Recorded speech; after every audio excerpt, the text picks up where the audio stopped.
veggie and a donut. How about once you're in 4th grade and we're not sharing the same hallway space at school, then you can call me my first name. How's that? How about can Deal? I You gotta call me Mrs. Eberly for one more year.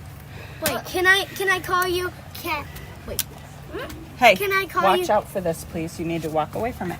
Can I call you your first name in pub here in Miss Everly at the school? No, see, my name's out there on the fence. You gotta call me Mrs. Eberly here.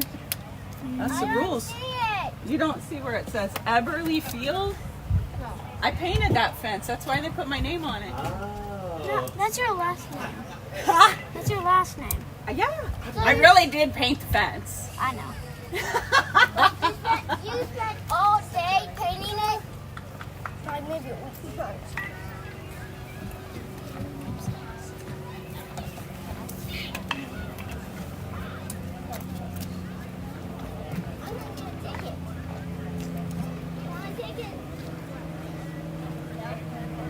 I don't know if it's autographed.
just gonna do this too much. We need somebody down the middle. Who's one gets enough?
Hey, how's it going? You're doing well. Good. Luke Matt Knox. Clark. Nice to meet you. Nice to meet you, man. Very, very good. Good.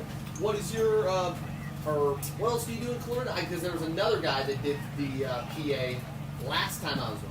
Oh yeah, Austin. He'll be around a little bit. I'm the high school principal here in town. Oh, awesome. Yep. There's a couple of kiddos that were up in here and Yeah. stuff. And then Mrs. Everly was like, oh, hey, Shazzy, get him out in the Yeah, first one. right. Like, okay. Yeah. Made sure they didn't touch anything or No, it's all good. mess anything up. Good. Yeah, no. What a good deal. Man, I gotta say, out of all the places in the Main League, Florinda is definitely one of my more favorite to go to. Oh, that's awesome. Yeah, that's what everybody says. Just because the atmosphere, the tradition. Yeah. Yeah, I agree. I love it here. The little things like a high school principal doing PA for the Right. baseball. Yeah, known the Everglades for a long time, and when I became principal up here, they're like, "Hey, would you be in it?" I'm like, absolutely. Just for your notes, Yes. are there other guys coming, or are there? There'll be probably one more. Austin, the other guy, he might be floating up here and then down on the The bottom. only reason why I'm saying Yeah. that is because I sat in that chair where those bags are. Okay. And actually, no. Oh. No. That chair Okay. is wet. Okay, gotcha. That chair I think might be a little wet. The rest of these are good. It's usually there's only about whoever the radio person is for the other team, and then us. That's usually fine. Okay, I just wanted to make sure that if there were radio guys for the opposing team, Oh. or for you guys, Yeah, no, that because They we just do. do it on YouTube, our Mhm. YouTube channel. So I might have some questions for you, lineup wise, once I get there. I just took a picture of the lineup. for us. For you guys, yeah. Perfect. And you've got yours. Yep. Wonderful. I will gladly take that. I knew it was coming. I knew the Florinda lineup. It always comes from the press guy. And Oh yeah. Absolutely. so.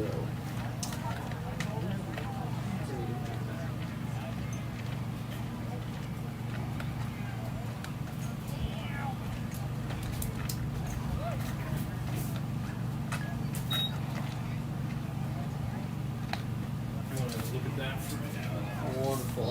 I'm sure it's just you. It's just the usual. Yeah. Because Say nothing. Ryan's been putting out about the same lineup for the last like 7 games. Yeah, I was gonna say, I don't see- I think this is the exact same card he gave us Okay. for the exact same. I think even positions and orders as they Good. had for us on Perfect. Monday when you guys came to beat us. Okay.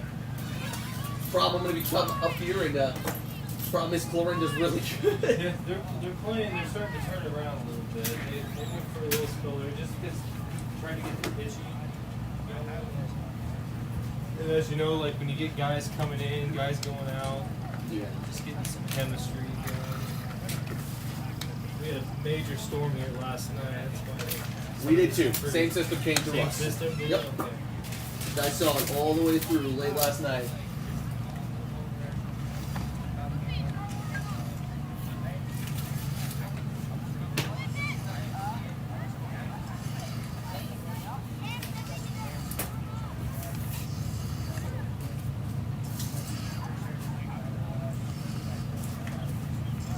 Need to move around anything? Oh, this should be good. Okay. It's kind of my jam.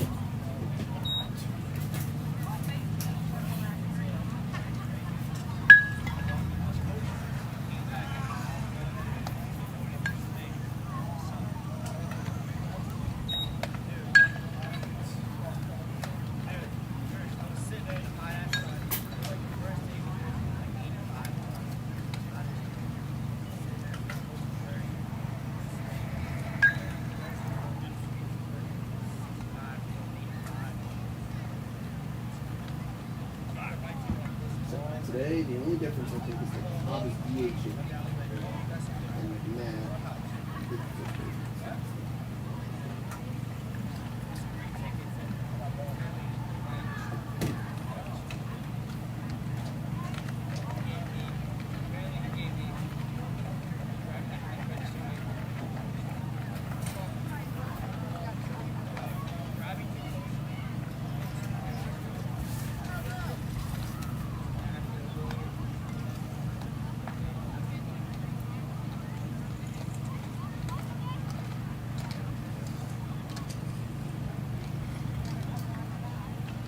Who drove the bus tonight?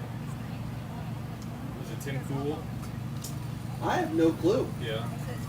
I normally am not catching on. It was a guy. Oh, okay. So I'm not sure exactly who drives that bus. See, I think Cool did it last year. I used to coach against him when I was down in Missouri. Oh, is he a coach? He used to be, yeah, Tim Cool. Yeah, I think he's probably retired now. Yeah. Great guy, great coach. Coach basketball. Oh, okay. Were you a coach before you team principal? Yeah, I coached and taught history down in Missouri. What school? I'm curious. Well, I started out teaching down at St. Joe Lafayette, Uh-huh. and then coached football down there, and then went back home to Tarkio, taught and coached there, and then became a principal. And then it's always tough being the principal in your hometown. So I was ready to just continue growth, and this job came open too, and always loved Clarinda, and had the opportunity. So it's my 4th year here. So. That's awesome. That's awesome. Really good. So are you from Chile then, originally? Not from Chile. Okay. Columbia. Columbia, okay, yep. Well, no, I'm technically from St. Louis. Okay, you go to Mizzou. Yeah, Okay, from gotcha. Columbia. That's true. So is this like your internship then? Yes, this Oh, is my awesome. internship. Very cool. I'm looking to be a playground coach for the future. That'd be awesome, man. Yes, absolutely, absolutely. There was a guy that, I'm trying to think which school he was at last year.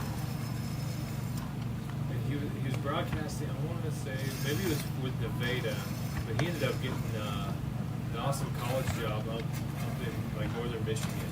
So I was talking to their coach and I said, hey, what happened to that guy last year? I said, he was really good, really down to earth, very good play by play. He goes, oh yeah, I ended up getting a job with him. I was like, Cover the guy last year? yeah, for not for the Mudcast. I think it was out of Nevada. Oh. Yeah. You know, well, that's interesting. So Mike Harmon's over in Nevada. No, that wasn't it. Okay, no, Mike's been there for like. Yes, he's like been there. He's 30-some been there years, forever. Yeah. Been there forever. Gosh, who was another? Maybe it was Joppa. It was one of the southern. Maybe it was the. I mean, I wouldn't know anything about the Outlaws since they dropped. Yeah. So Maybe I wouldn't maybe know. I can't remember. But anyway, he was a good young play-by-play guy, and then I was glad to hear that he ended up getting a gig. That's cool. Yeah. I was happy to hear that because he definitely deserved it.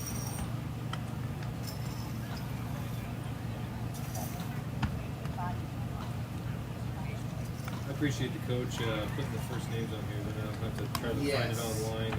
And I've got a roster for you, just in case things get dicey. Oh, okay, yeah.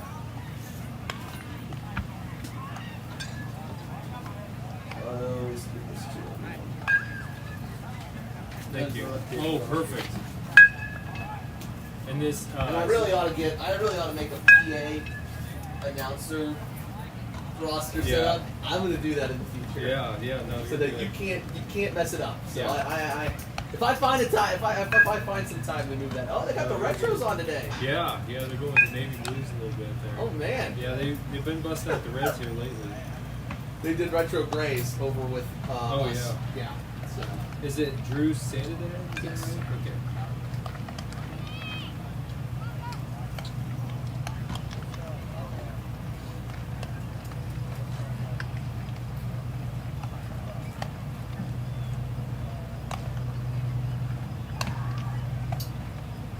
So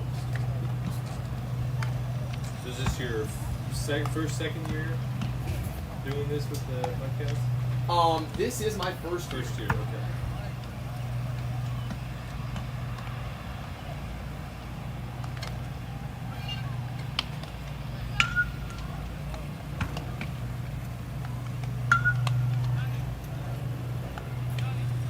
Yeah. So it's my first year with the Mudcats. And Okay. probably my only year, but Sure. because it's just a summer. Right, they, right. they try to give someone new the job every year. Yeah, no, that makes Although sense. this year, we're gonna give it back to the same guy they had last year, but Okay.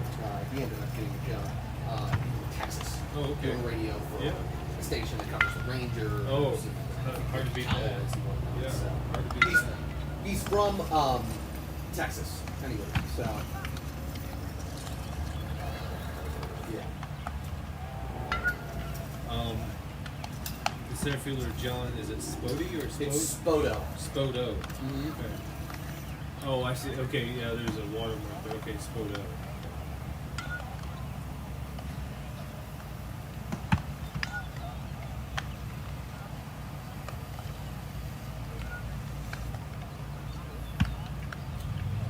Rafael Calcano. Calcano. Calcano. Okay. But also, I mean, it's an Enya. You can also just pronounce it Calcano. A lot of people pronounce it that just Okay. to make it easier.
Is it Justin Dameron or Dameron?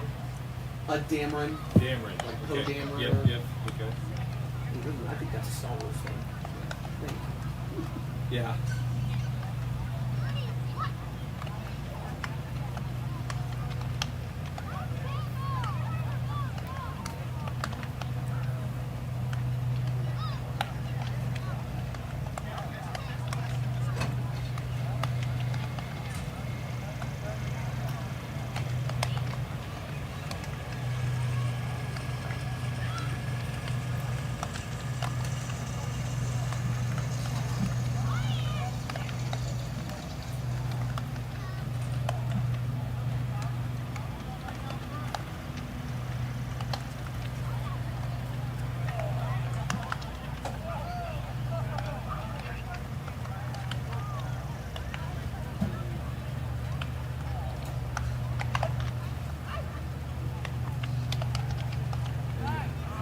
Hunter Schulte. Schulte. Okay.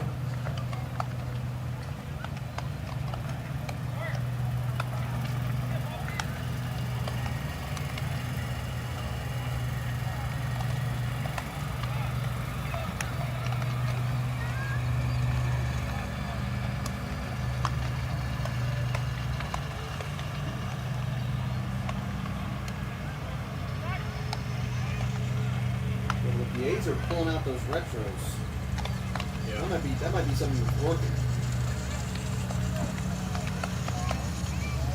They have been playing very well since then. They've been playing very well recently.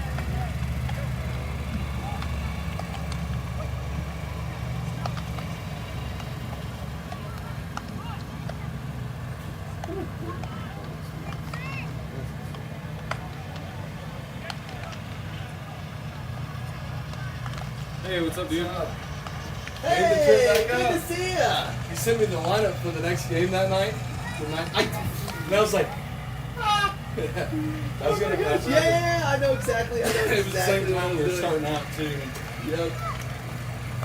Oh my gosh. That was so How you funny. been? Oh, good. Whoa, whoa, whoa, whoa. Let's say, don't sit in that chair. That's wet. Wet.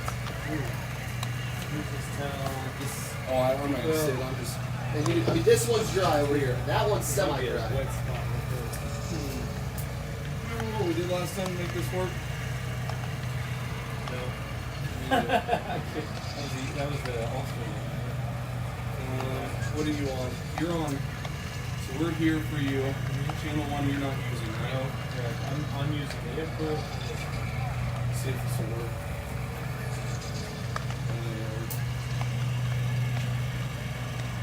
Do this last time.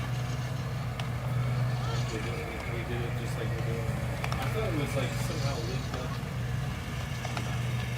Was it in here?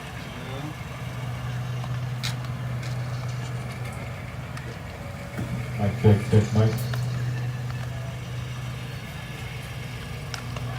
Maybe we're not gonna be able to. Maybe you can do it, and I'll just go out there. Cause I'll have to. I don't know what we did last time. And we had some surveillance. Oh well. I'll just find the first pitch. I know who it is. At least it was Noah Comer. Yeah. So,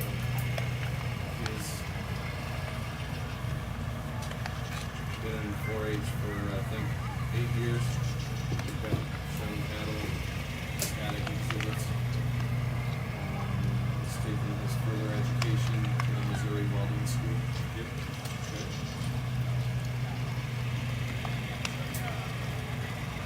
Alright, well, I just won't worry about the other one. And I'll go with another thing. But I think it would be fun going for Oh, absolutely. like to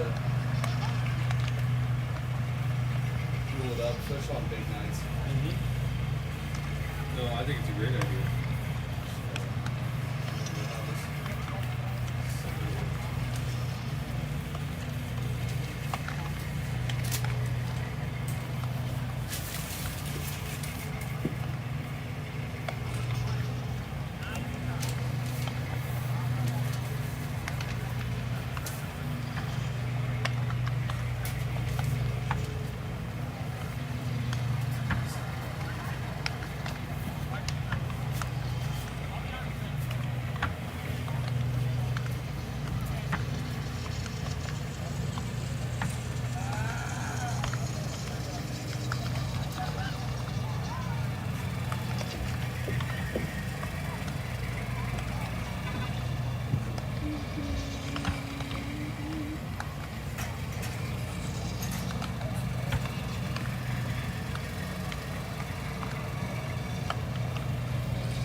Oh, yeah.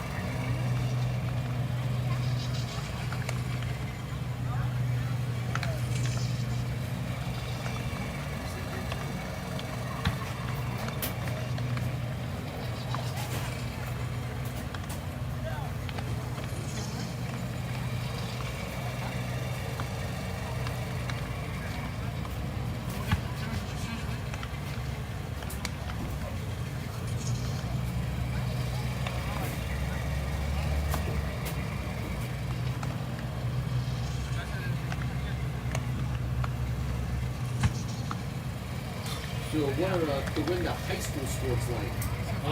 Baseball's looking real good. So softball. Does baseball play on this field? Baseball plays here with the A's and the softball field is right over there. And the junior A's program right over there. Yeah. How many people actually come out of that junior A program? To the high school program. To the high school and to maybe play for Clarinda? I know there's a Clarinda. There is a Clarinda guy on this team. Right. Quite a bit actually. The baseball program has really grown since we implemented that about 10 years ago. Okay, we'll have. There's a good chance that a couple of the high school guys that are graduating, that have already graduated, that one of them's going to go play at DMAC, one's going to go play at Iowa Western. There's a good chance probably both those guys will come back here and pitch for the A's, play for the A's. I mean, it makes so much sense. Yeah. So So I would say he has a pretty strong chance.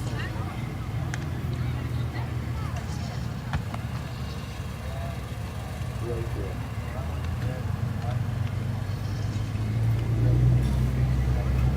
We have a pitcher that's 6'7". Yeah, is that Built tall, righty. is it Brador?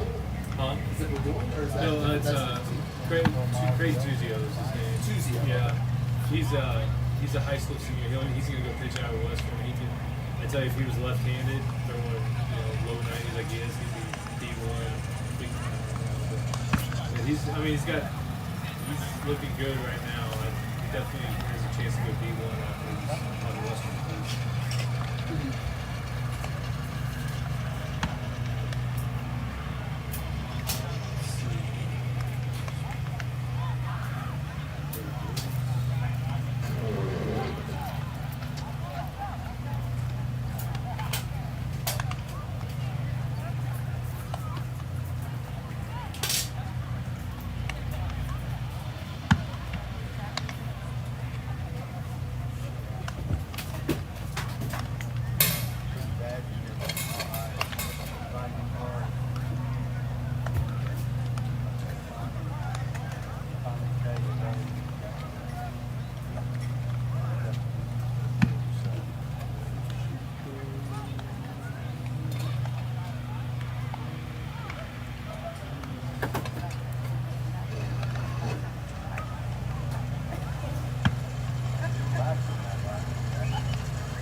Hi, Cody. How you doing? This is Matt.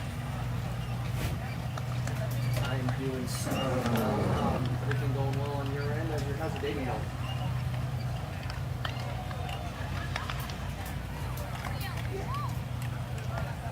Yeah. If every day was great, life would be easy, right?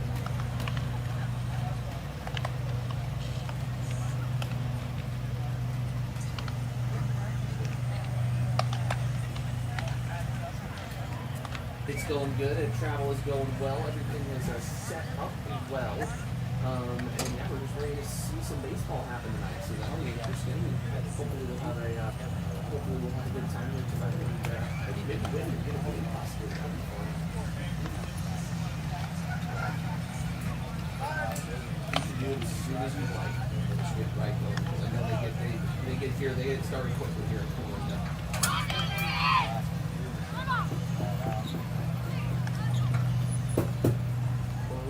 Perfecto.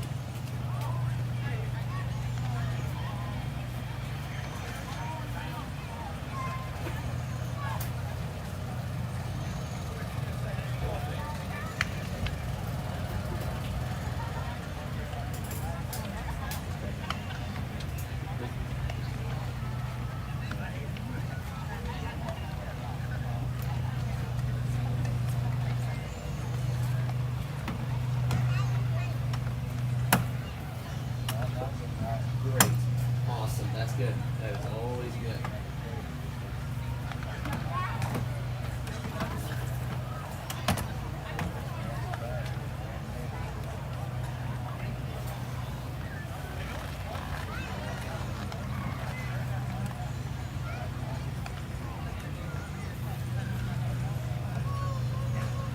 Hello, folks, and we welcome you to Chillicothe Mudcats Baseball on KCHI as we are about in the middle of the work week.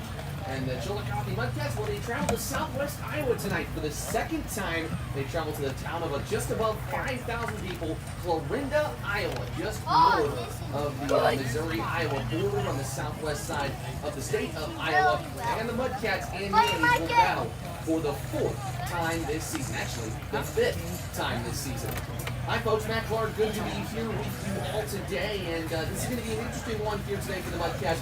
The best way to describe it would be a really challenging test for Chillicothe. They are up against a Clarinda team that is about the hottest team in the Mink League outside of the St. Joseph Mustangs, who have had a brilliant, now 19-2 start to the Mink League season. They have been incredible, but just behind them has been this Clarinda team, and they have been as hot as ever. If you remember joining us on Monday before in the last Chillicothe Mudcats game, Clarinda came to town and won their 4th straight by beating the Chillicothe Mudcats 13-6. Their offense is incredible, and the A's went on to win their 4th straight in that game, and now the two teams will battle again, this time in Clarinda, as the Mudcats and the A's. The second time out of 3 times they will meet at Everly Field this season. It's going to be interesting. If you remember joining us last time in Clarinda, the Mudcats and A's, well, it went 11 innings, and the final score was 2-1. The rest of the games, one of the two offenses that has been able to produce something, but the last time these two teams were here was a 2-1,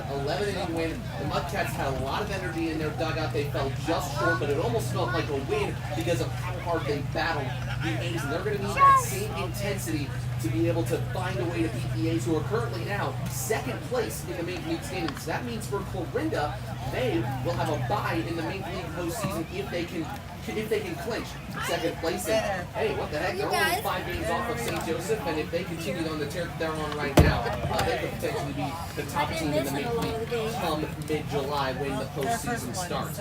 Chillicothe's looking for their 3rd road win of the season. This year, they're 2-3 in their last 5, 4-6 in their last 10. And you know what? Clarinda's due for a loss here at some point, and the Mudcats have their ace, Colby Withers, starting tonight on the mound. We'll break into him a little bit more as tonight goes along, but it should be a good one. And again, the Mudcats still looking for that 1st win over Clarinda. Out of all of the Mink League teams that they've played in the past, over the last 2 seasons or so, the one that they just can't seem to take down is Clarinda. So it would be very nice to take care of that streak and put those that mentality and those ideas to bed with a win here in Iowa tonight. When we come back, we've got a pregame player interview slated for you here on Mudcats Baseball on KCHI. It should be super, super fun. And we're going to talk to a pitcher tonight. And we've been doing a couple of interviews from the players out of Hawaii Pacific University this week, as we're calling it our Hawaiian Week on Mudcats Baseball on KCHI. That's going to continue when we talk to another Hawaii Pacific University player. It's Brennan Kettle, who will join us on the mic when we come back. You're listening to the Mudcats pregame show for Chillicothe Mudcats Baseball on KCHI. We'll give you 1 minute.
Test 1, 2.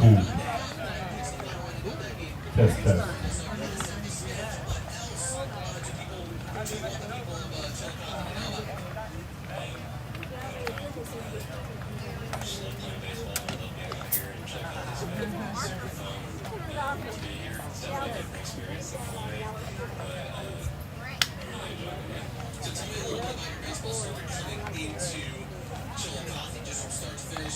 Good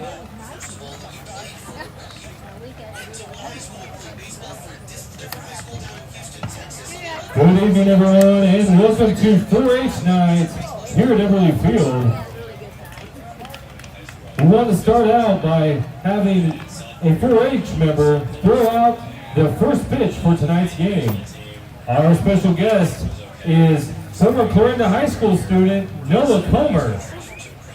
Noah has spent 8 years in 4-H and plans on going into a vocational career down at a school down in Missouri. So Noah, when you're ready, throw out the first pitch.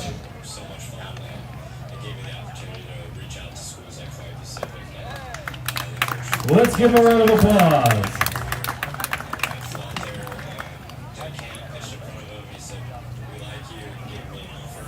Thank you, Noah, and thank you 4-H for sponsoring tonight's game.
I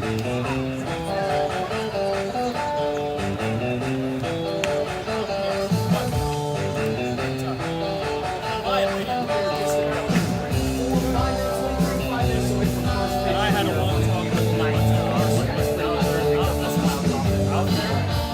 here's how I make it.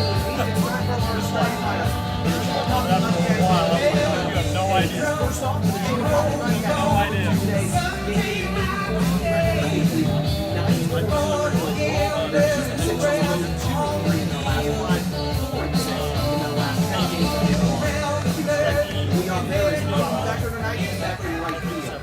Drew that hits second, will play in left field. Tanner Sears hits third, he's at first base. John Spoto is in center.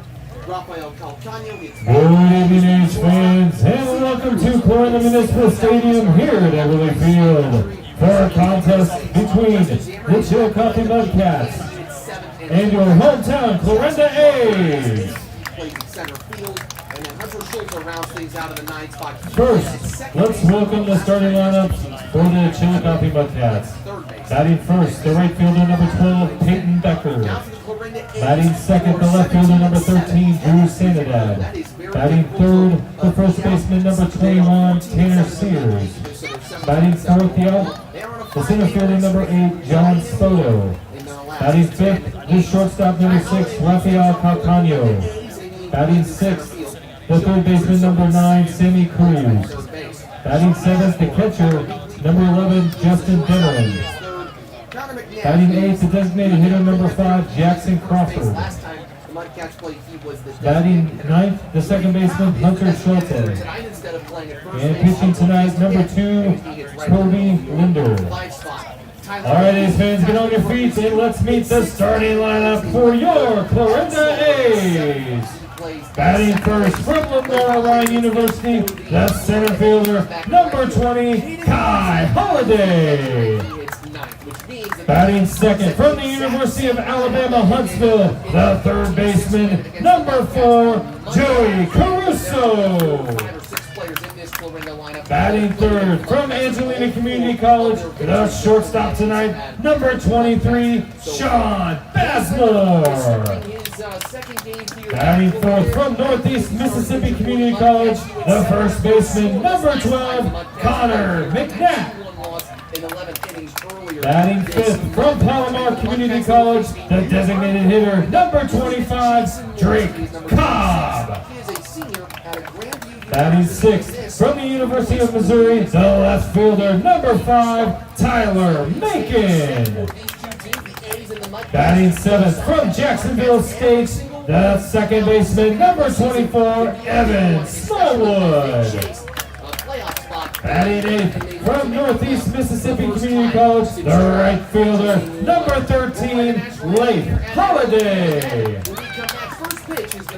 Batting ninth from Briarcliff, the catcher, number 11, Caden Lindsay.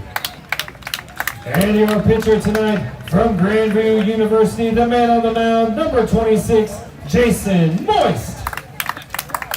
Your umpires this evening, names, numbers, phone numbers, and emails unavailable. Now, would everyone please stand and fable for the playing of our national anthem?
Welcome again, everybody, to Everly Field for 4-H night here at Clarinda Municipal Stadium. Free admission, courtesy of the Clarinda 4-H. Just a few reminders. If you get a foul ball, please turn that into the concession stand for a tasty treat, courtesy of Keene Fennel Trucking. And we'll be doing some random drawings throughout the night for some 4-H swag, also known as gear. We will also be giving out the opportunity for a free hat or t-shirt courtesy of AAA Auctions around the 5th inning. And during the 7th inning stretch, we'll be doing the high V ball toss for an opportunity to win a $100 gift card courtesy of Clarinda High V. And based on where the standings are, if the Mudcats make the playoff, there's a very good chance that we could be at Everly Field for the playoff game against Clarinda. Again, still a long time away from that, but we know this could be a team that the Mudcats are going to play against in the future. And so we want to make sure that if this is a potential playoff destination for you, got to make sure you figure out a way to win here. Clarinda A's send out Jason Moyes, number 26 for the A's. He is a senior college student. He's not playing for the A's.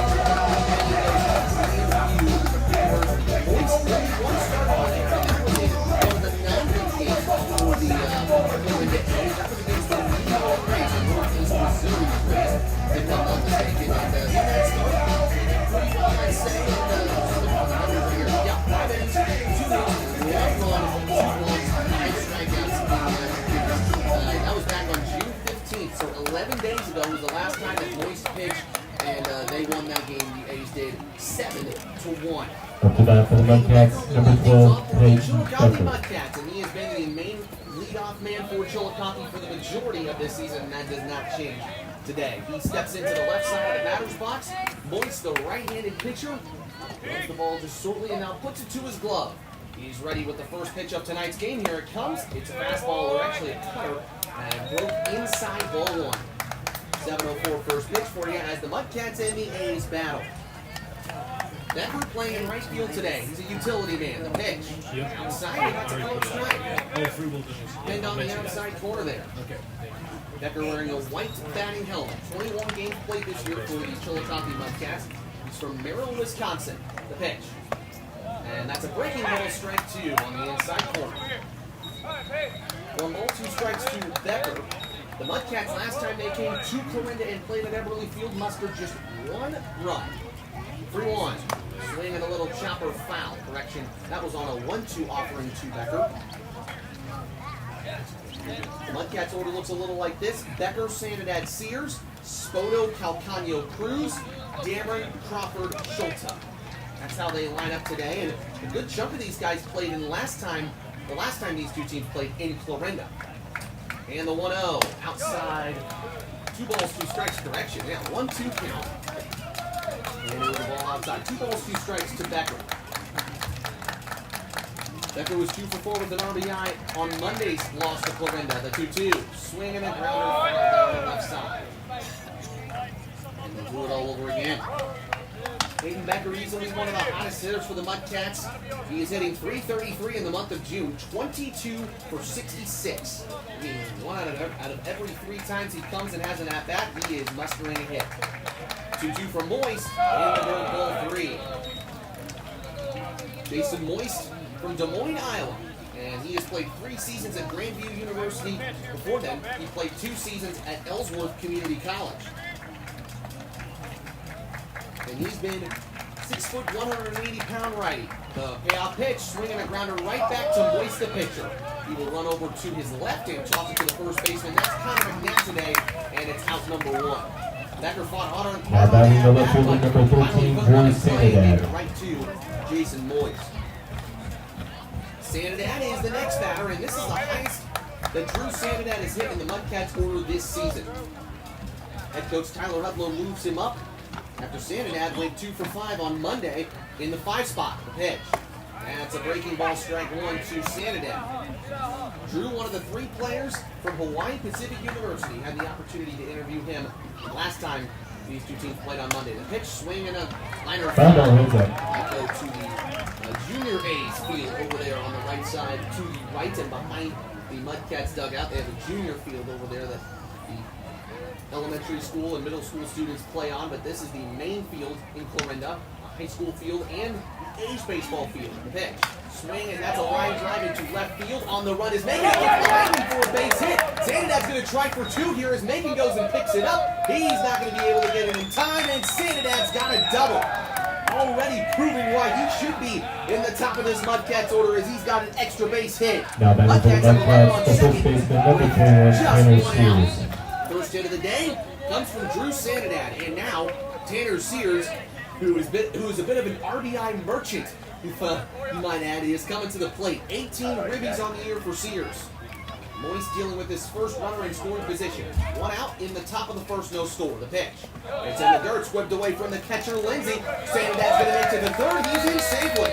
A wild pitch. That one in the dirt from Jason Moise. It bounced to Lindsay's left, and he couldn't snag it in time. No throw. 1-0 count. Sears and a runner on third. So anything in the outfield or a wild pitch gets the Mudcats the opening run of the game. Took them until the ninth inning last time at Everly to get in. As Sears pops the next pitch up, heads to the right side of the infield in foul territory is McNatt. He's under it, makes the catch as the Sun. He was trying to fight off the Sun in that play, and there's two outs. Now batting for center field, number 8, John Spoto now Spoto. gets the chance. And Spoto's got 8 RBIs on the year. 2 for 4 with an RBI on Monday, trying to bring in his buddy Sanidad. Here's the first pitch. Just on the outside corner, and it's a pulse. It's a pulled ball, pardon me. Sanidad with a double, advancing to third on a wild pitch. Spoto from Joliet, Illinois. The pitch. Swing and a high fly ball. That's moving out into left field. Tyler Macon is under it, having a little bit of trouble along with the shortstop, and the shortstop drops it. Basmore drops it. The run scores. It's 1-0 Mudcats. It was Sean Basmore who was out in the outfield grass in left field trying to figure out where that was, and he couldn't make the catch. He called off the left fielder Macon, who I argue had a better Now play. batting the shortstop, number 6, Rafael Error for Carpano. Clarinda scores Sanidad. A stroke of luck for John Spoto on the E6, and that's what the Mudcats needed to start this game. The pitch to Calcano is a called strike outside corner. At least Spoto put it in a good spot. Macon moved in, and then Basmore called him off as he was backing up and couldn't make the catch. Normally a very good field of the shortstop. Spoto's running on the next pitch, but it's fouled away by Calcano. 0-2. Rafael Calcano batting a .96, 333 on base percentage. 4 RBIs for him. Imagine Spoto has free range to run here, especially with 2 outs. He's the lone runner on for the Mudcats. Moise is ready, the 0-2 delivery, swing and a miss, and it went on the outside corner, finally trying to drop in the dirt, but it's out number 3 anyways as Calcano goes down swinging. 1 run for the Mudcats after an error by the shortstop. Once again, thank you again to 4-H for free will donation night here at Everly Field. If you get a chance, go by and check out their display, find out more about 4-H, and leave a little donation for us. Thank you. To Mudcats Baseball on KCHI.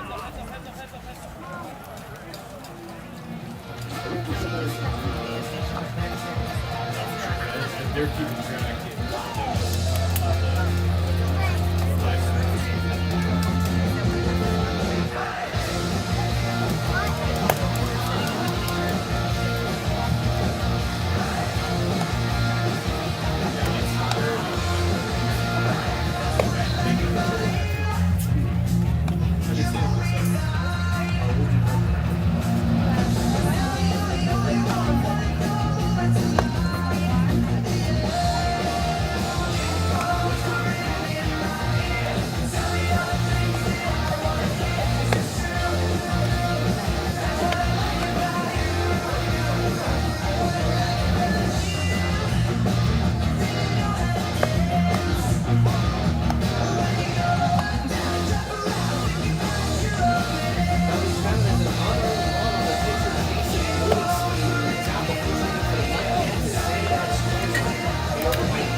There's a slight delay on the scoreboard, so be patient with us. Thank you.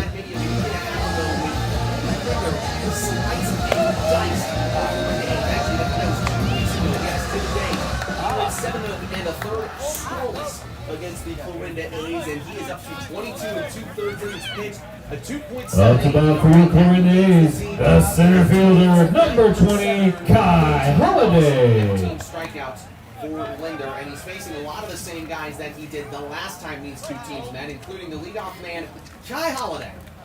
And the windup and the pitch from Linder. That's inside, and it hits Holiday on the hip.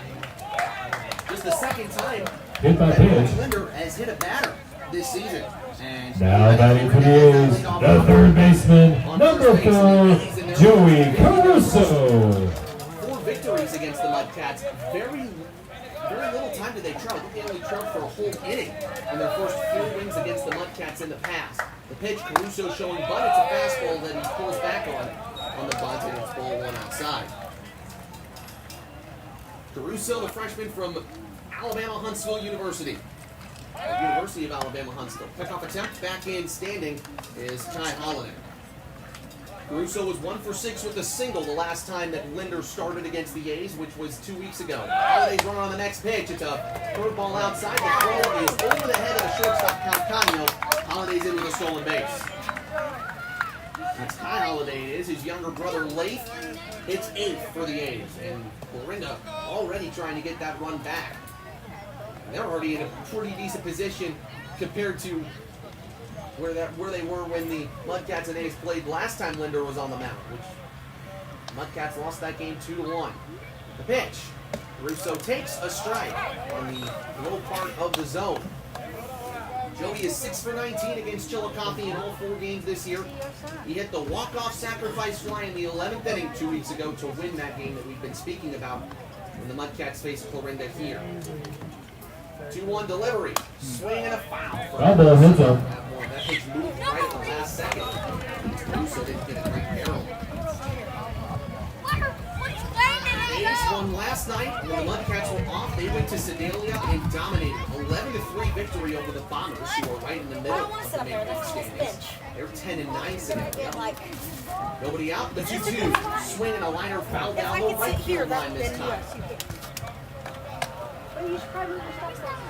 Caruso wears number 2. He plays at third base. The A's gave up that unearned run earlier in the first inning. Linder, the senior out of Columbia College, is set. Looks at Kai Holiday, the runner, a couple of times. And here comes the pitch.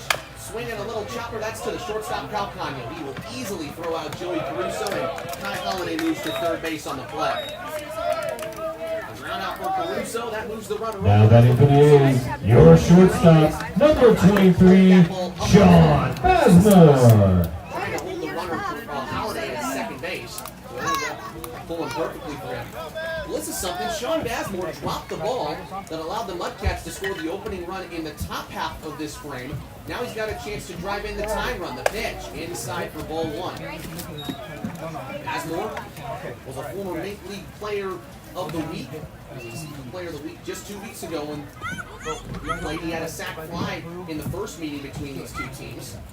1-0. Swing and a little looper into the short right infield, and Sears, the first baseman, moving over to his right, makes the catch for out number 2. Even though Bazemore is one of the better Clarinda bats, he had now batting for the A's, your first baseman, number 12, Connor McNabb. Has not been successful for Clarinda when they played the Mudcats this year, and it just goes to show how good this team is against the Mudcats. McNabb the batter, runner on third, 2 outs. The pitch, fastball, strike 1. Linder got out of these positions all the time 2 weeks ago against Clarinda. He pitched 7 innings against Carroll a Wednesday ago in a doubleheader. Went the whole game, gave up 2 runs. The pitch, swing and a foul for McNabb. Yeah, you go back to that game. Clarinda stranded runners at third base. The Mudcats did too, but Clarinda's had to have stranded 4 or 5 times runners at third base against Linder in particular. 0-2 with 2 outs. The pitch. Swinging a ground ball to the right side. Backhanded by Chillicothe. He can't throw it. It drops out his glove. With an infield hit from McNabb, and Clarinda ties the score. That is the first run that Kobe Linder has allowed in his last 14 2/3 innings of work. Now batting, the designated hitter, number 25, Drake Cobb. Second base. 1-1 through 1 inning here, and there's still 2 outs. Pitch. 20. Wait, how That's much? fastball called strike. But that was 20. 1-2. Both teams getting themselves on the scoreboard early here today. That was unlucky for Linder. The pitch. That's in the right for a base hit. Running around second is McNabb. He's going to try his luck. He'll get to third easily. And now there's runners at the corners for Linder. Linder time trying to take their first lead of the game. Back-to-back 2-out hits. And if you joined us on Monday when the Mudcats fell to the A's in that game. Now batting for the A's, the left fielder, number 5, Tyler Macon. They find a way to get hits with 2 outs like it's nothing. But Linder, on the other end, he is a guy that pitches out of jams, so it's kind of an interesting situation. Pitch to Macon, called strike. Macon, the freshman who did not play this year at the University of Missouri. Macon 2 for 5 with a run scored last night when the A's traveled to Sedalia. Linder's ready. The 0-1 pitch is high, ball 1. Macon wears number 5. He was upset at Basmore in left field in the top of the first inning when Basmore called him off as the shortstop and dropped that catch. It was a tough play and could have been easier for the speedier Macon. Pitch. Fastball high, 2-1. Macon also almost made a diving catch on Drew Sanidad's extra base hit, and since it got past him in that inning, that top of the first, it allowed Sanidad extra bases. Drew would not have scored had Macon just played that as a single.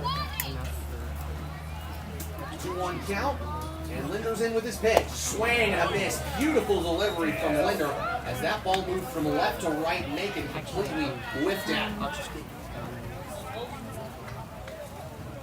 Tyler Macon is registered a hit in 8 of his last 9 games. Linder trying to stop him here. The 2-2 pitch. Check swing. Did he go? Umpires looking? No. And it's 3-2, and I think the runner at first will be on the move here on the next pitch. Runners in the corners, 2 consecutive 2-out hits for the A's. Linder trying to keep it at a tie-ball game. Pickoff attempted first, not in time. Back in safely, Drake Cobb. Macon is a speedster. Miranda with 2 hits in this bottom of the first inning. That has been pretty tight. And the 3-2 pitch. It hits him in the head. Good grief. All 4 anyways. The hit-by pitch from Linder. Left that fastball way too up and in. Macon will take his base. The bases are loaded now for the A's. Now batting for the A's, the second baseman, number 24, Evan Smallwood. Good to see that Macon is okay. That looked like that was just a disrupting hit by pitch instead of actually a disturbing one. I'm sure he will be just fine. Bases loaded now, 2 outs. Linder's allowed the last 3 to reach. The pitch, high for ball 1. Linder in all of his starts this year has made sure that damage has been controlled. Sometimes he'll walk a deep line, but normally that damage is controlled. Hoping to do that here tonight. 1-0. There's a curveball that did not get in on the play, ball 2. And that's a pitch that Linder was hoping to get into the strike zone. He barely missed. Laying any play for the Mudcats. Cruz at third. Calcano is the shortstop. Second baseman Schulte. First baseman Sears today in the infield. Chillicothe the pitch. High ball 3. Linder in danger of walking in a run here.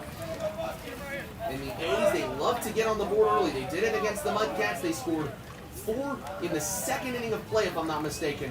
Last time these 2 teams played on Monday. A 3-0. That's a strike. And now it's a 3-1 count to Smallwood.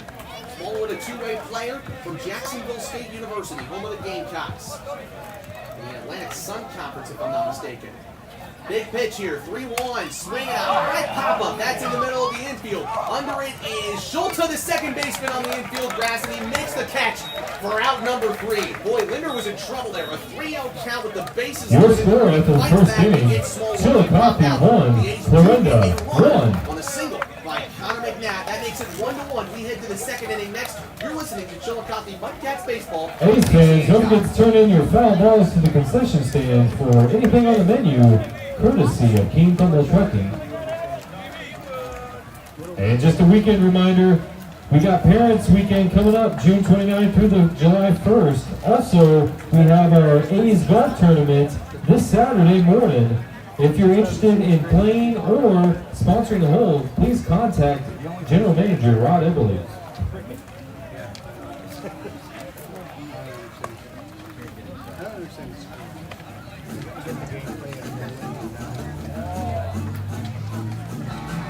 Easy on the moon coming up tonight, shining through the trees.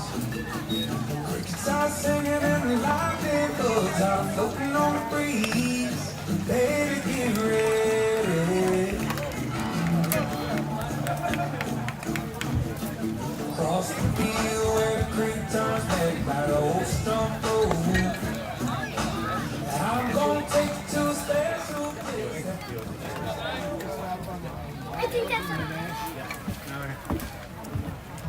I really like that station. Now batting the third baseman, number 9, Sammy Cruz. It's kind of goofy, but he actually did some really good songs.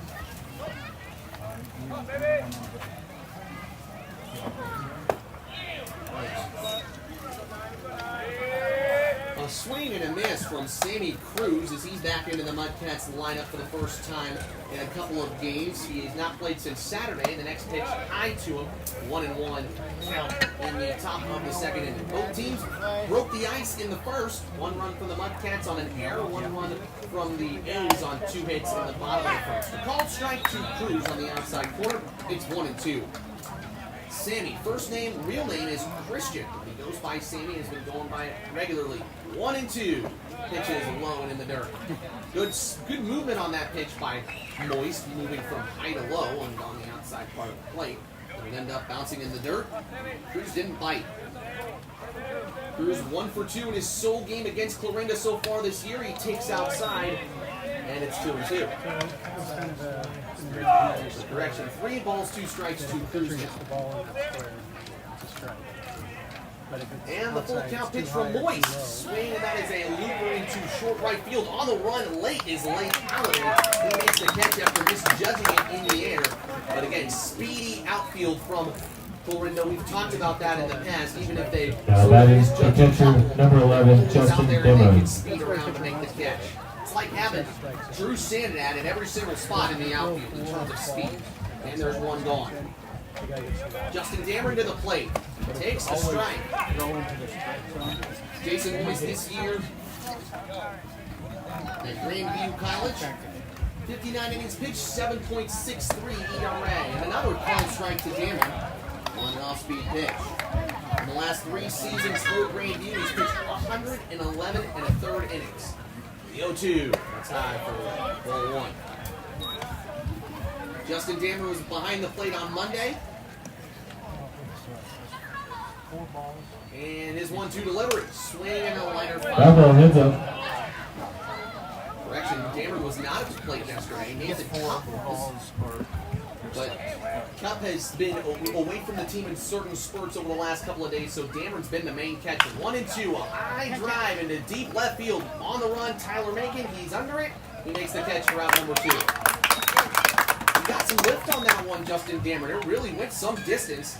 It's been a minute since we've seen Dameron hit one that deep into the outfield. He's normally more of a ground ball. Now batting for the Mudcats, the designated hitter, number 5, Jackson On Crawford. that one, unfortunately, again, a speedy outfield. 2 flyouts, and so Crawford will hit with the bases empty, 2 outs, and the score tied at 1 here in the top of the second. And he chops the first pitch he sees to the pitcher Moist. He gets it, crosses it underhand to McNabb. We're still going to the bottom of 2. Mudcats 1, A's 1.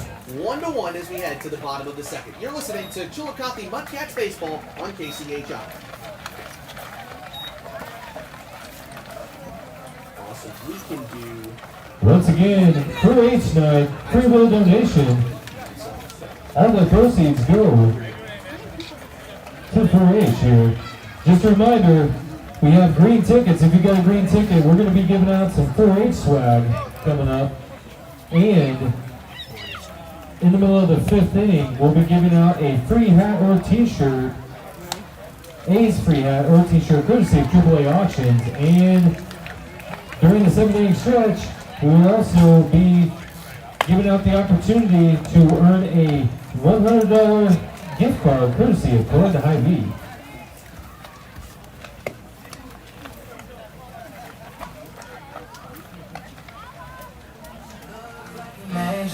She knows you gotta give slide every day. See something like that. I'm feeling thankful. The time gotta take. I know how to handle when she drives it like that.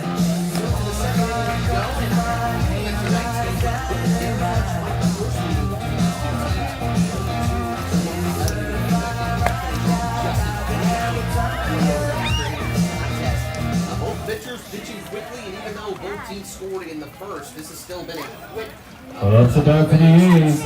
Your right fielder, number 13, Leif Holiday. Second and a third scoreless 2 weeks ago against Florinda. The A's got him for 1 on 2 hits in the bottom of the first. Leif Holiday hits first in the second, and he takes a strike on the outside corner.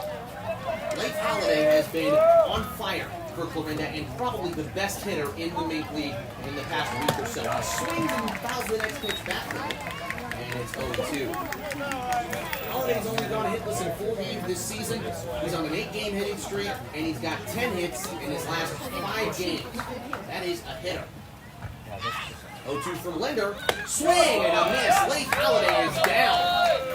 Kobe Linder didn't mind what type of hitter he was or how good Leif Holiday was hitting coming in. Now batting for the A's, your catcher, number 11, Caden Lindsay. That's a very special strikeout for Kobe Linder, and we'll tell you about it on our Mudcat Catch of the Day in the 3rd inning. And it's a called strike to Caden Lindsay, 0-1. First strikeout of the day for Linder, 16th K of the year. Lindsay's the catcher, the 9-hitter. Pitch. Another called strike, a slider on the outside corner. He's starting to work his pitches exactly like we saw in Florinda a couple weeks ago. He's grooving, he's grooving. 0-2. Lindsay takes outside just barely, and there was a bit of a frustrated reaction from the Mudcats dugout. I argue that strike 2 was more off the plate than ball 1 in that count. 1-2 pitch. High, that one off the plate or a little high above the zone, off the zone. 2-2. Caden Lindsay from West Central Valley High School. He on the 2-2 pitch, grounds it foul. He plays at Briar Cliff Community College in college play. Played in all 29 games as a senior, and he got 31 runs and 40 hits when he was a senior in high school. Didn't play this year at Briar Cliff. Linder's ready, the windup and the pitch. Called strike 3 on the low and outside corner of the plate. Kobe Linder's got back-to-back strikeouts to start the second. Top of the lineup for the A's. Now batting, the center fielder, number 20, Kai Holiday. Holiday was hit by the first pitch that Linder threw and scored. The only run for Florinda. He takes a strike, 0-1. Kai, Jr. from Lenore Ryan University. 0-1 from Kobe Linder. Swing and a ground ball to the third base side. Charging it is Cruz. He fields it in foul territory. And it's 0-2. Holiday also had a stolen base in his first trip around the bags. 6 for 15 in 4 games against Chillicothe. He's been the leadoff hitter every single time this year against the Mudcats. And I believe he is the only hitter in Florinda's lineup tonight, at least, that is in his freshman season, or that is not in his freshman year of college. He's a junior. 0-2 from Linder. High for ball 1. One Holiday to chase that pitch. Kobe's already struck out Kai Holiday's brother Leif to start this inning. Can he start it and strike out the side? 1-2 pitch in the dirt, 2-2. Given the fact that Florinda is probably the best offensive team in the Maple League right now, it would be pretty impressive for Linder to strike out the side in an inning. And that's what he can do right here. 2-2 with 2 outs. Swing, and that's a liner that's going to go over Calcagno's head in the center field for a base hit.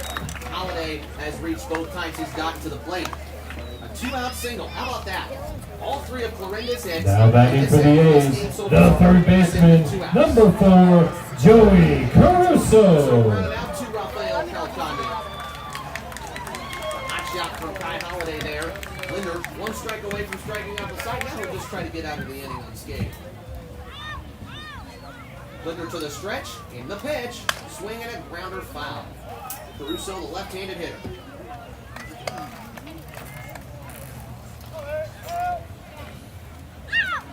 Graduated in 2023. Also played for East Coast Baseball, I believe, as a travel ball team in high school. 0-1, Holiday stays at first. The pitch is outside, 1-1. Caruso played for East Coast B-ball. The East Coast Sox is what it's called. It's in Mississippi. The pitch, low. Caruso laid off that one. It's 2-1. Florinda in very interesting jerseys today. They're in their regular blue jerseys with light blue jerseys that they wear, like Cardinals baby blue, if it makes any sense. Pickoff attempt back at first is Kai Holiday. But they got their retro jerseys on top of their blue jerseys today, and they're navy blue. The pitch. Fastball outside, 3-1.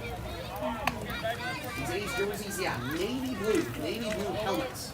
And then the A's logo on the right by the left side of their chest, so right where their heart is, white numbers on the backs. 3-1 to Caruso, runner goes, a swing, a hard liner into right field, foul.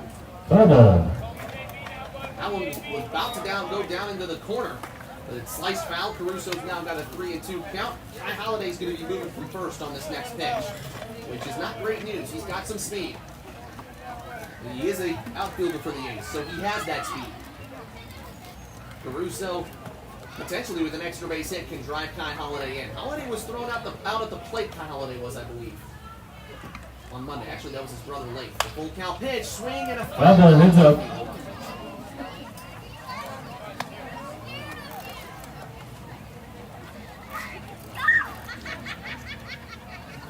So we'll do it all over again. Caruso hitting a wooden bat that's got some blue paint on the upper half of it. Lays it slowly as Linder comes in with the pitch, a swing, and that is a base hit into left center field. Holiday going from first to third, waiting him around is Everly. Here comes the throw to the plate, it's coming from Chillicothe. The tag, not in time. Holiday moves from first to third. It's 2-1 A's. It just felt like if there was a base hit into the outfield, Kai Holiday would be on the move. Aggressive from Ryan Everly. He set Holiday from third base, decided to... Now batting for Florinda, the shortstop, number 23, Sean Basmore. Chillicothe. Have we said it enough times? 2-out hitting has been the key to success for Florinda against the Mudcats this year. 0-1 to Basmore. That is a called strike inside part of the zone. So Florinda takes their first lead of the game. Linder's allowed 1 run in each of his 2 innings, and he started this inning so well with 2 strikeouts.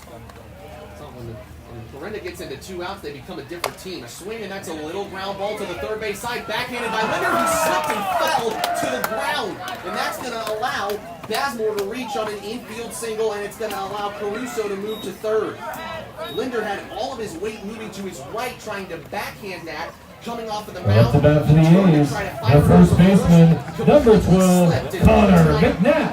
So now runners on the corners for McNabb, who has singled and has the RBI for the A's earlier today. An RBI for Caruso as well, the pitch. That is outside, 1-0. This is just what Florinda's been doing. They have been used to winning games and taking leads and holding on to leads this year. 1-0, inside, 2 balls, no strikes. Basmore from Angelina Community College, home of the Roadrunners. Linder sets. And here comes the 2-0 pitch. Outside, ball 3. Back-to-back strikeouts in the second for the A's. Then their top 3 hitters in the lineup all had singles. The last one coming from Basmore on an infield single. He's a tall player, though, Basmore, so he doesn't have much of a lead on first base. Sears is still holding him. The pitch. Inside, that hits him. McNabb takes his base. Moving to second is Basmore. And for the second inning in a row, the A's have the bases with 2 outs. And they've already scored a run. Head coach Tyler Hudlow is walking his way onto the pitching mound here in Florinda. It's a low pitching mound here in Florinda. And he will talk to Kobe Linder. The Mudcats are looking for Linder to go pretty deep in this game. So the fact that it's taken him a minute to get out of these couple of innings, that just it doesn't help the bullpen rotation for a long thing is that Linder is only his pitch count. He's got to finish these innings out. Pressure heightens for Linder, that's when he becomes that much better. Bazemore hits. He is popped out. Or pardon me, McNabb hits. Now batting the designated hitter, number 25, Drake With Cobb. a single in the first inning. Second time around the order today for Clarinda already here in the second inning. Linder comes and he's set. His first pitch to Cobb. Swing and a hard shot into right center field on the run and making the catch. It was John Spoto. He made it to his left and hung up just enough for him. My gosh, the Clarinda A's played the second inning exactly like they did the first. A hit to score a run, but they leave the Your score at top of 3. 2-1 Clarinda leads. Chillicothe 1, Clarinda 2. On KCHI.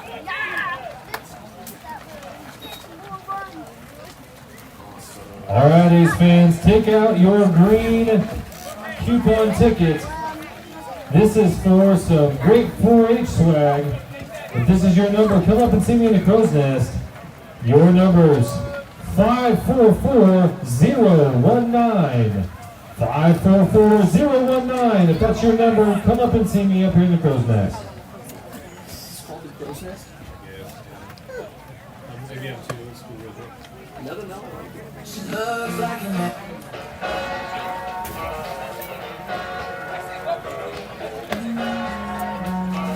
You see the light is like supposed to be sitting on this board.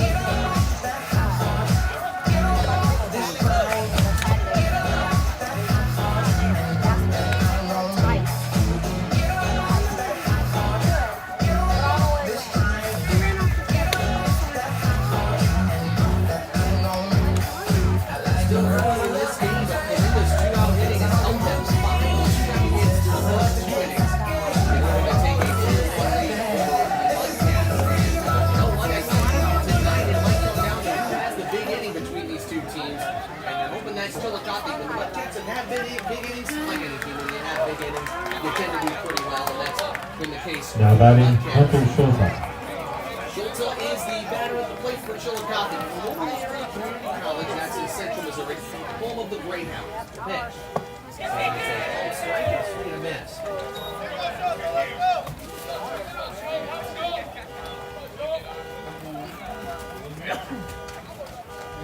And the pitch to Schultz. No worries. It's all good. I just heard it.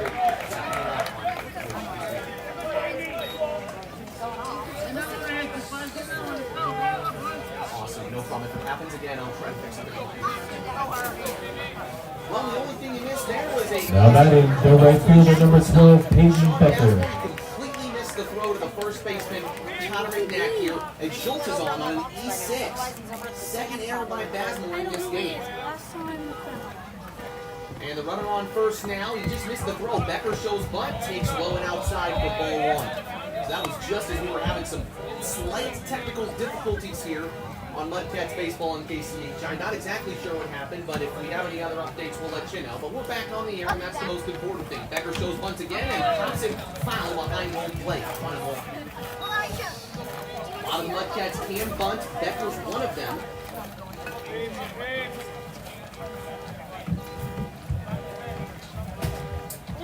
Becker grounded out to the pitcher in his first at-bat. He can lay down bunts, and he could test Joey Caruso, the third baseman here. Pick off attempt back in safely is Schultz. Moist has only allowed 1 hit, but his infield has kind of hurt him a little bit, and that is not normally what we see out of the Clarinda defense, or at least what we've seen when the Mudcats have played Clarinda. But take advantage of it, that's the most important thing. 1-1 showing once again is Becker. He couldn't get anything on it. Goes into the strike zone for a 1-2 count. Becker also has a good chunk of RBIs. 12 RBIs on the year, 10 runs scored, 11 walks, and 8 strikeouts. But now he can be a hitter here. 1-2 count. Moist is ready, and the pitch. Swing, and that's a hard shot into center field. On the run is Ty Holiday making the catch for out number 1. Decker couldn't find the gap in the outfield, and he's down for the second time today. 1 away. Now batting for the Mudcats, the left fielder number 13, Drew Sanadad. He drove one into left field. Tyler Macon tried to make a diving catch, but was way too far away from it to make the catch. And it fell behind him. Sanadad got extra bases, and he scored the only Mudcat run of the day so far. The pitch.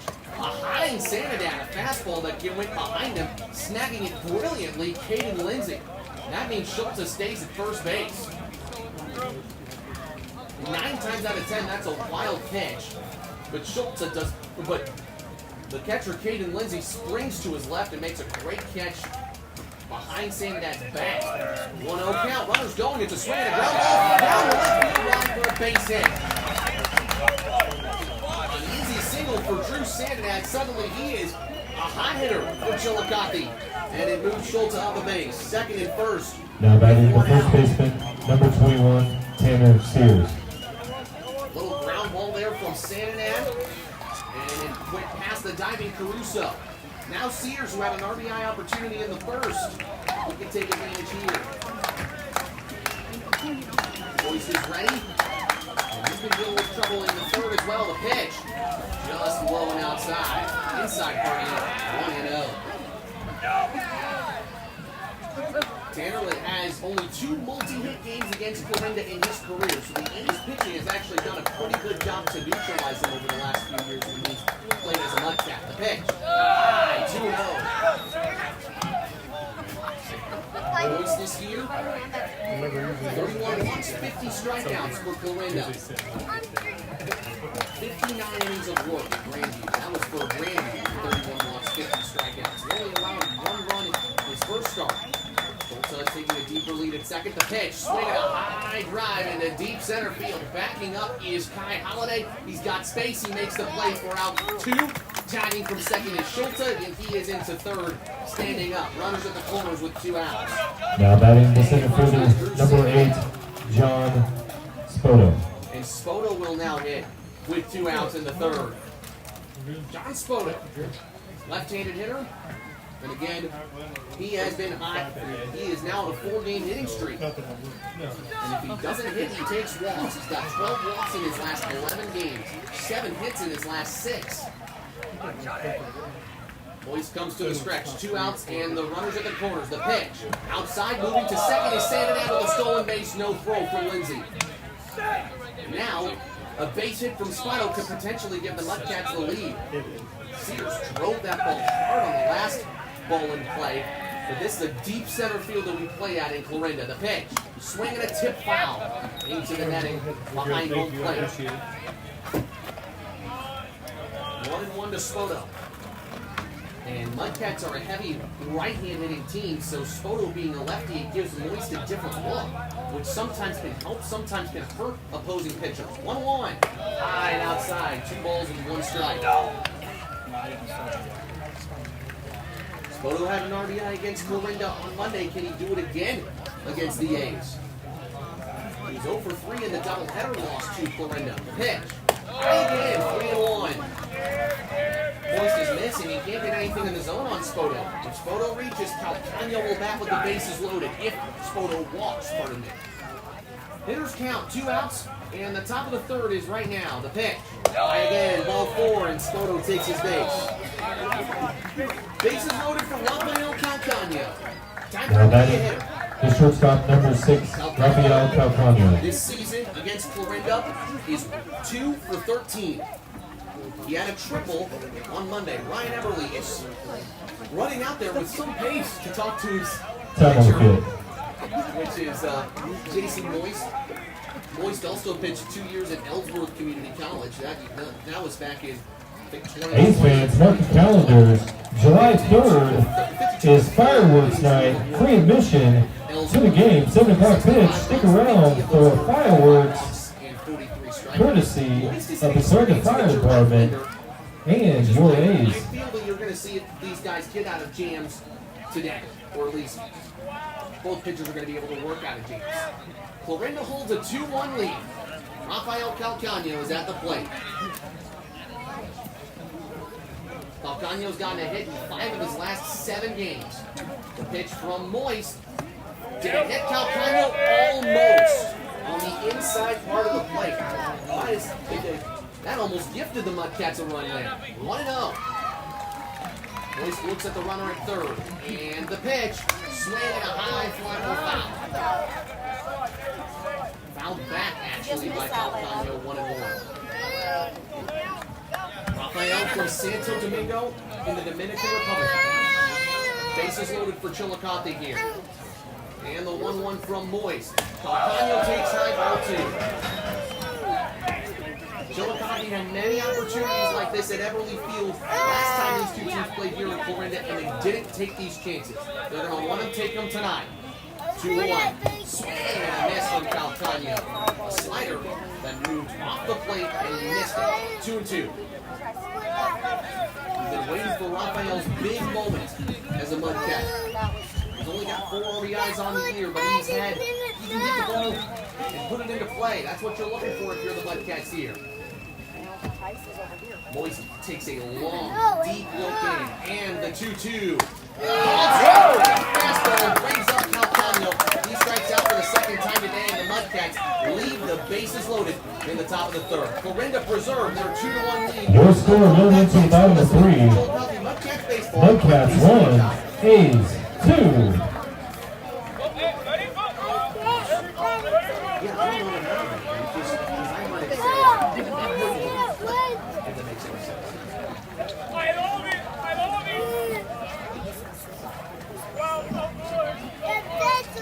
A's fans, it's currently 83 degrees. If you need a sweet treat, make sure you stop by the concession stand for an A's Sundae.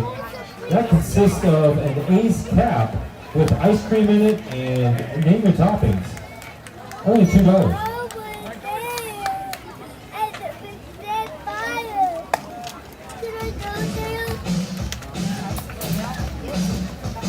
It happens again, though.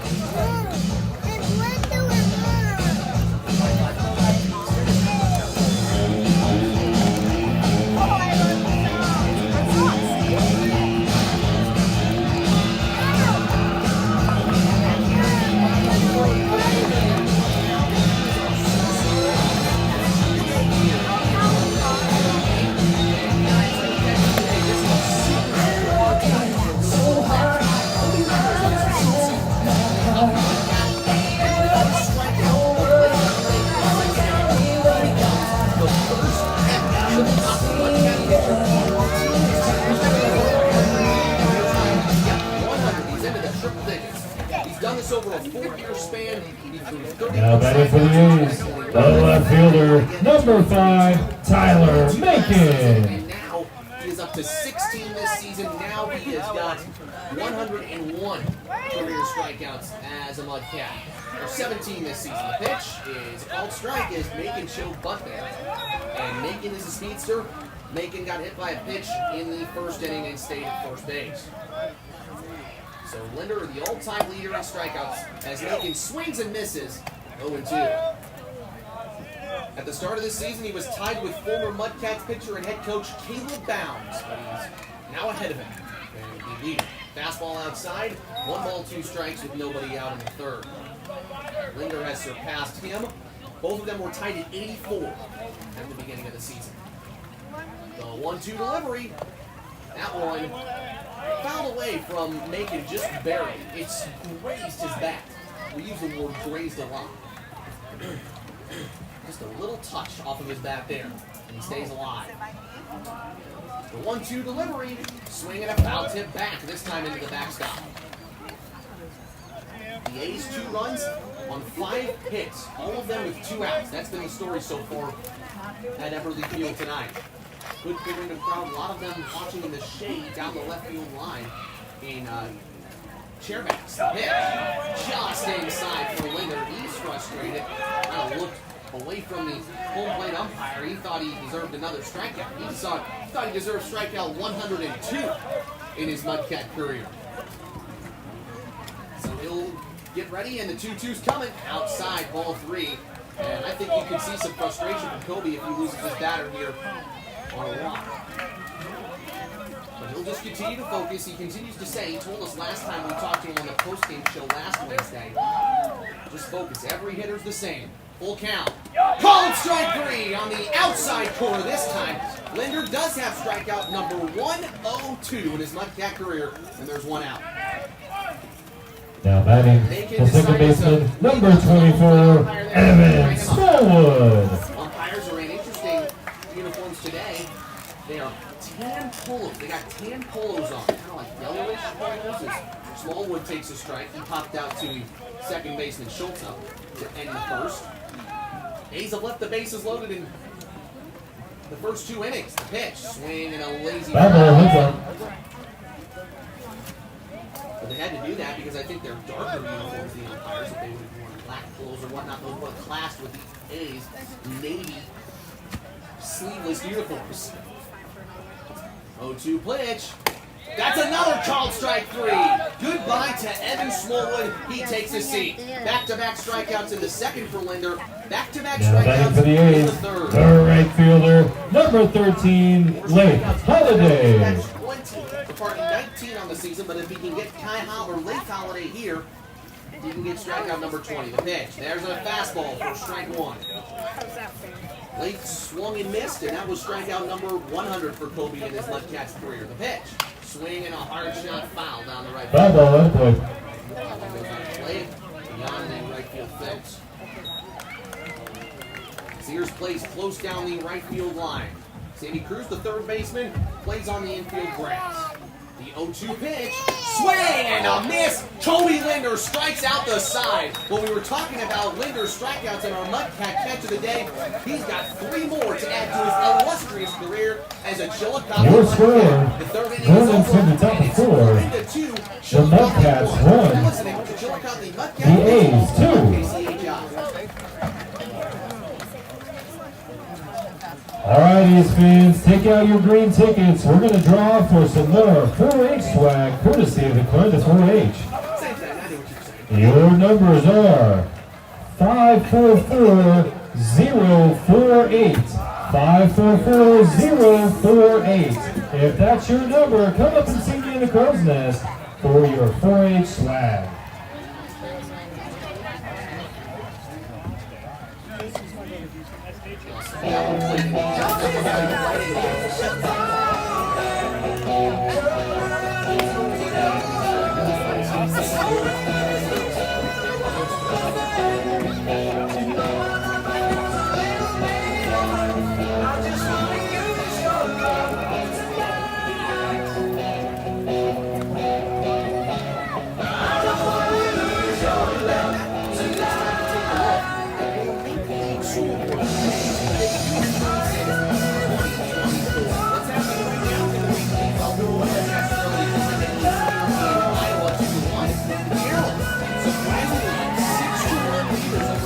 On the road, the only team this season to beat the St. Joseph Mustangs is the Carroll Merchants, and they might just beat them for a third time. They're up on the road, 6-1 in Now batting for the Carroll, Mudcats, number 9, Sandy at the Cruz. Stadium in St. Joseph. Warren County leads Jefferson City on the road 1-0 in the bottom of the 4th inning. The Mudcats would not be particularly happy to see that score. They want Warren County to lose. They are not in the playoff spot right now as Cruz takes ball 1 low to begin the 4th, which means that, again, they would like the Mudcats they would like to see the Cropduskers lose as many times as they can. Swing and a miss from Cruz, it's 1-1. If Carroll beats St. Joseph, that snaps the Mustangs' 8-game winning streak. That wasn't your number. Darn it. Again, they play Chillicothe tomorrow at home. I'm going to eat it. 4-2 in the dirt. Cruz 2-1 to him. He flew out to the right fielder, Lake Holiday, on a lazy fly ball in the second. 2-1 from Moise. Good pitch, but a little too high. 3-1. That's a movement there. Mudcats will host St. Joseph is what we're trying to say, so the Mustangs will have lost a game before they go to Chillicothe, and the next pitch and the dirt ball forward. That's the second walk issued by Jason Moise. It's as many walks as he issued in his first appearance of the season against the Nemo Cranes. Now batting the catcher, number 11, Justin Damon. Now I think the Mudcats just kind of a little bit more patient approach against Moist. Moist has only struck out one hitter today, and that's Calcano. He struck out Calcano twice. Mudcats left the bases loaded in the third. Dameron shows bunt, and he leaves it high for ball one. Oh my goodness.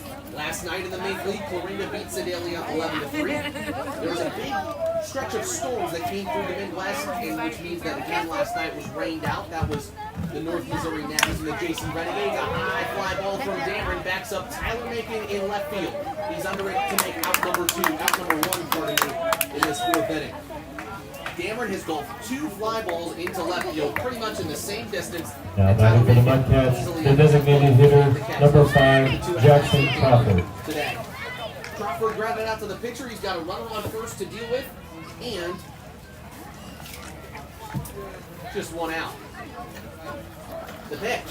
Swing and a pounce hit back by Crawford, 0-1. In addition, last night, that stretch of storms that postponed or delayed the game between St. Joseph and Carroll at Carroll. That was 3-3 in the 9th inning, and then a run scored on a wild pitch for St. Joseph to make it 4-3. Cruz is running on the next pitch. It's outside for ball one. The throw to second. Cruz is not in safety. I think he got off the bat. Caden Lindsay catches Sammy Cruz stealing, I believe, Evan Smallwood there to make the tag for out number 2.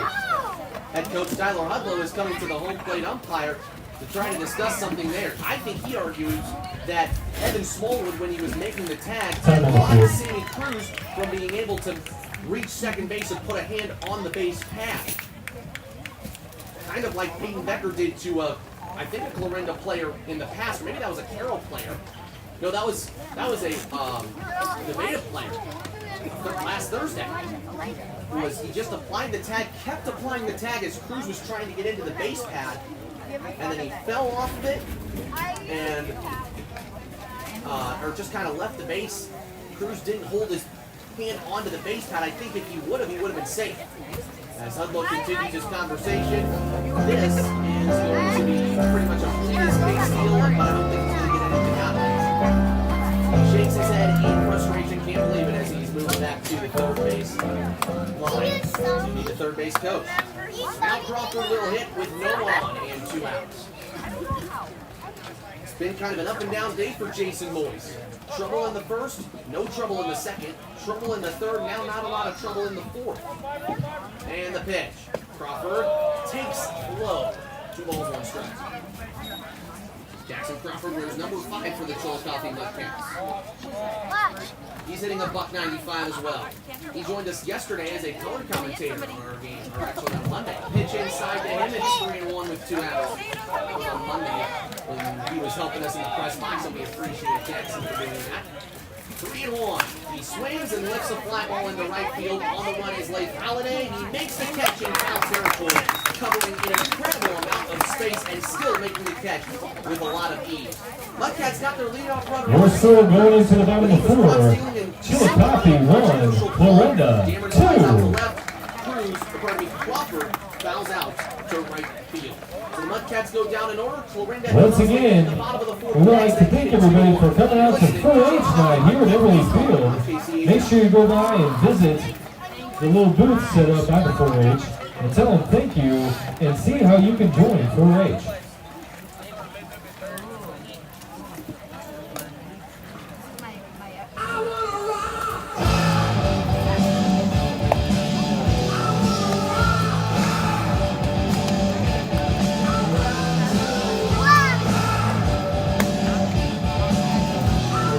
Don't forget, A's fans, make sure you hang on to your green tickets. We're going to draw for a free A's hat or t-shirt courtesy of AAA Auctions in the middle of the 5th inning.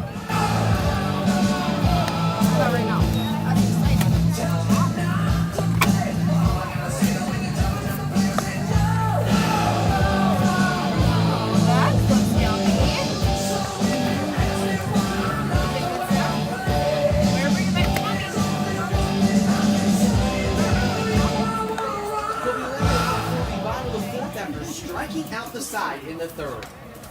Up to bat for the A's, the catcher, number 11, Caden Lindsay. Linder has 5 Ks on the day. Round 20 of the season for Kobe Linder. And the first pitch he faces in the fourth, low and outside ball one to Caden Lindsay, who struck out looking in the second. He's dealing with a shadow right on the mound and really nowhere else in the infield. Pitch, swinging a chopper to the third base side, caught easily by Sammy Cruz, takes his time, and there's one out. As he throws it over to Sears at first base. So Kobe Linder, after that little Top of the lineup for the A's. Now batting the center fielder, number 20, Kai Holiday. Not had trouble against him. Sky Holiday. A hit by pitch, then a single in the second inning, and he scored. That is the last run, and the deciding run, at least at the moment, as Holiday takes the strike. Both teams scored in the first inning, 1 run apiece. Then the A's scored a run on a infield single by Sean Bazemore as Holiday lifts one into left field and drops it in for a second base hit. Well, if one Holiday brother isn't doing great, that's Up and out for the A's, the third baseman, number 4, number 2 tonight, Joey Caruso. One of the best averages in the Major League, and he's hitting 100 today, as he is 2 for 2. Reached base all 3 times. Just a good piece of hitting. No play possible for Drew Sandinad there in left. And the pitch to Caruso, swinging a hard liner into deep right field. That's going to the corner and all the way to the wall. Moving around third is Kai Holiday. He's going to come all the way home. He will score a double for Joey Caruso. Makes it 3-1 Torino. The top of the order from the A's has just been devastating when the Mudcats have played them this season. Up to bat for the A's, the shortstop, number 23, Sean Bazemore. Bazemore will hit. He had that infield single when Linder slipped and fell as he was trying to throw him out, which means he just ate it, and it was an infield single. Cameron calls time and will just wait. I think he's going to get a new ball to Linder. Or actually, just waits and throws it back. So basically a practice pitch for Linder there. That time Clarinda didn't need 2 outs to do it. They have 7 hits now on the day and 3 runs. 1 in the first, 1 in the second, 1 now in the bottom of the fourth. Linder looks, and here's the pitch. That one hits Bazemore just on the inside part of his elbow. Hit by pitch. Hit by pitch. Fourth batter that Kobe Linder has hit in this game. Now batting for the A's, the First and first second, baseman, number 12, Connor Taking care of McNabb. Casey quickly. Now the top of the order from Clarinda has struck. Clarinda looking for their 6th straight win. They're looking for their 10th in their last. Actually, they won 11 of their last 12, so this would be 12 out of their last 13. And the pitch. Swing and a miss from McNabb, strike 1. He's reached both times, a single and a hit by pitch. He had an RBI in the first. Last 3 Clarinda hitters have reached. And 1 has come in to score. That was Kai Holiday. Linder still dealing with that shadow on the mound. The pitch. In the dirt, moved away from Dameron. He picks it up and doesn't make a throw. And it'll end up being a wild pitch since it was in the dirt, and it moves both runners. Second and third now with 1 out. I imagine that shadow is hurting Linder here. Just becomes a bit of an issue. The plate is partially covered with a shadow, but Linder is all the way shadowed, and maybe that's helping him relax and not have to deal with maybe some of the heat out here today, but still, it's got to deal with his vision. 1-1, inside, good catch by Dameron, 2-1. Infield playing in, Cruz still on that infield grass. The second baseman, Schulte, also playing on that infield grass. Calcano playing close too. Linder in a jam's, got to get out of it. Good pitch, in the dirt, good snag by Dameron. It's 3-1, got a base open here. Problem for Linder is that he was in a groove. Then Kai Holiday just with an easy single. Easy little single in the left field. Put him out of that groove. A's looking to expand their lead here. Take as many runs as they can. Linder's ready. And 3-1. There's a strike. Full count with 1 out. Connor McNabb is a 2-way player. Northeast Mississippi Community College, one of 2 from Northeast Mississippi Community College in this lineup for Clarinda. The other is Lake Holiday. Linder comes to the stretch. And the pitch. Swing and a foul off the leg. It actually trailed into fair territory down the first base line, but it hit the body of McNabb first. Connor McNabb has a very deep lead out at second base, which means a hit here scores 2 for Clarinda. We are in the bottom of the 4th. Linder working in another jam. McNabb is playing at first base for the A's today. He's at the plate. Full count pitch. Swing and a hard liner foul. Hear a little bit from the A's dugout. You can hear a lot from the 2 dugouts from where we're sitting here in our press box, and they just say, keep fighting to McNabb, the left-handed hitter. The A's very often, at least in the last stretch, very rarely don't get their way on the offensive side. How are you, buddy? Another full count delivery. Check swing. There you go. Let's see. It's strike 3. As the infield umpire made a quick play. It was actually a drop strike 3, so Jammer threw it over to Sears to get the out, and there's 2 away.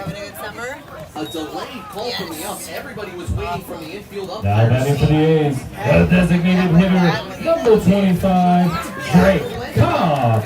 Just like he did in the first, just like he did in the second, he can get out of this jam in the 3rd. Cobb had the bases loaded the last time he was up in the 2nd, flew out to center field. The pitch. Whoa, a called strike. That was just a little too low for the umpire's liking, but the zone has been a little bit bigger in spots today, which helps the pitcher, not the hitter. Cobb did have a hit in the 1st. The designated hitter today for Clarinda. The pitch. Cobb takes a strike on the inside corner 0-2. This is just what Kobe Linder does. I'm almost expecting it at this point. When Kobe Linder gets into a jam, Kobe Linder just takes care of it. He's 1 strike away from finishing off the 4th. The pitch. Swinging a little grounder to the shortstop, Calcano. He makes the play, throws over to first. Out number 3. Clarinda has now straighted 8 runners in this game. They only have 3 runs. Your score after 4, the Mudcats 1, the A's 3. 3-1, Clarinda has the lead. You're listening to Chillicothe Mudcats Baseball on KCHI. All right, A's fans, take out your green tickets. This is for a free hat or t-shirt, courtesy of AAA Auction. Your numbers, 544014. 544014. If that's you, come up here to the crow's nest and see me for your coupon for 1 free hat or t-shirt, courtesy of AAA Auctions.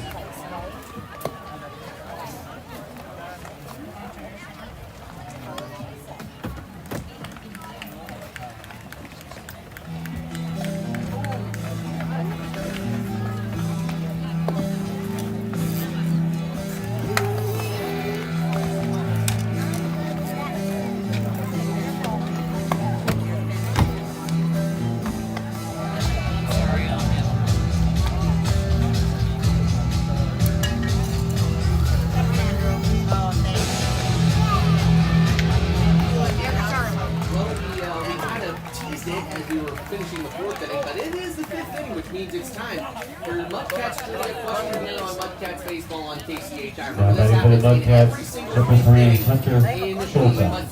in every single Mudcats game this season. I give you the question in the 5th, sometimes some multiple choice answers like we'll have today, and then your answer comes in the bottom of the 5th. But first, Hunter Schultz is batting, and he takes inside. Ball 1. Here's your trivia question. The Chillicothe Mudcats broke last year's single-season stolen base record for a team in Major League history, as though 1-0 from Moist is outside, 2 balls, no strikes. They had more than 175 stolen bases over the season. Which Mudcats player last year had the most individual stolen bases for the team? As Schultz takes a strike, 2-1. So they had more than 175 total stolen bases as a team in 2023, but one person outshined the rest. Schultz grounds it to the 3rd base side, caught by Joey Caruso. He throws over the diamond, and it's out number 1.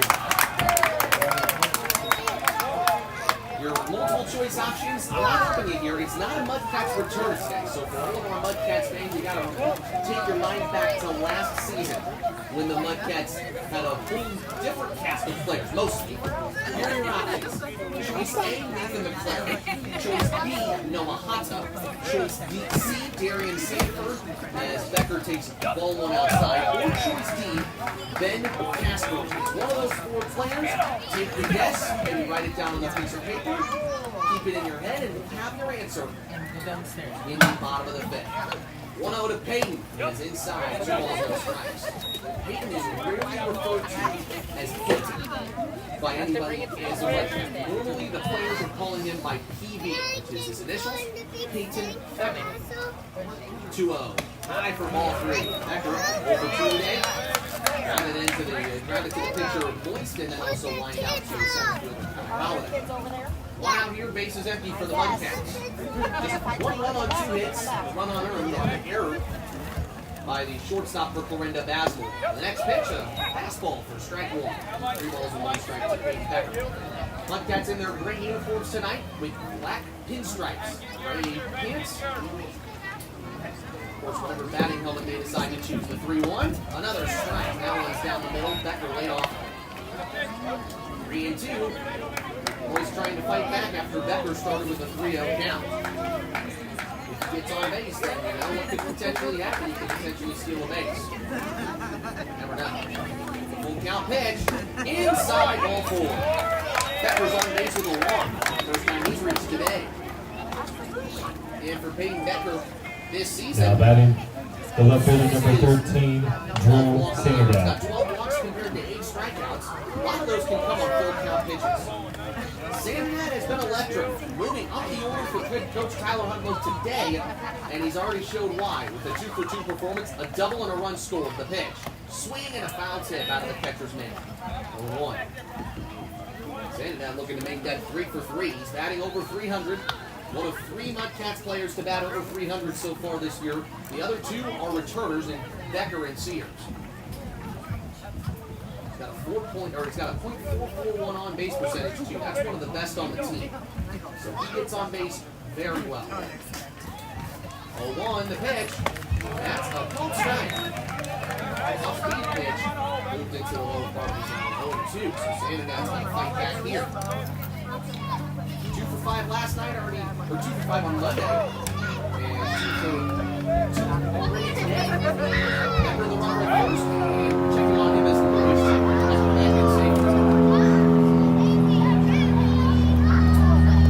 Moist this season, 11 starts at Grandview College.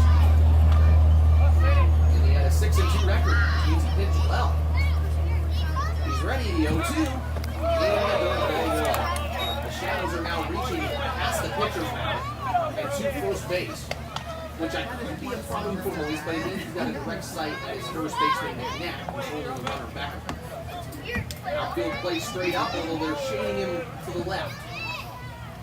The infielder Smallwood at second base is playing near the bag, which means there's a gap on the right side of the infield. 1-2 pitch, swing, and he fouls one out. That's the pitch, and that almost gets into the fans that are watching the Junior A's game, which is on a baseball field to our right in the press box. Watching elementary school kids playing and enjoying their game tonight. Some of them might come over and watch this game after theirs is done. You never know. Becker's got about a 1.5 lead at first. The 1-2 pitch from Moist. High, 2-2.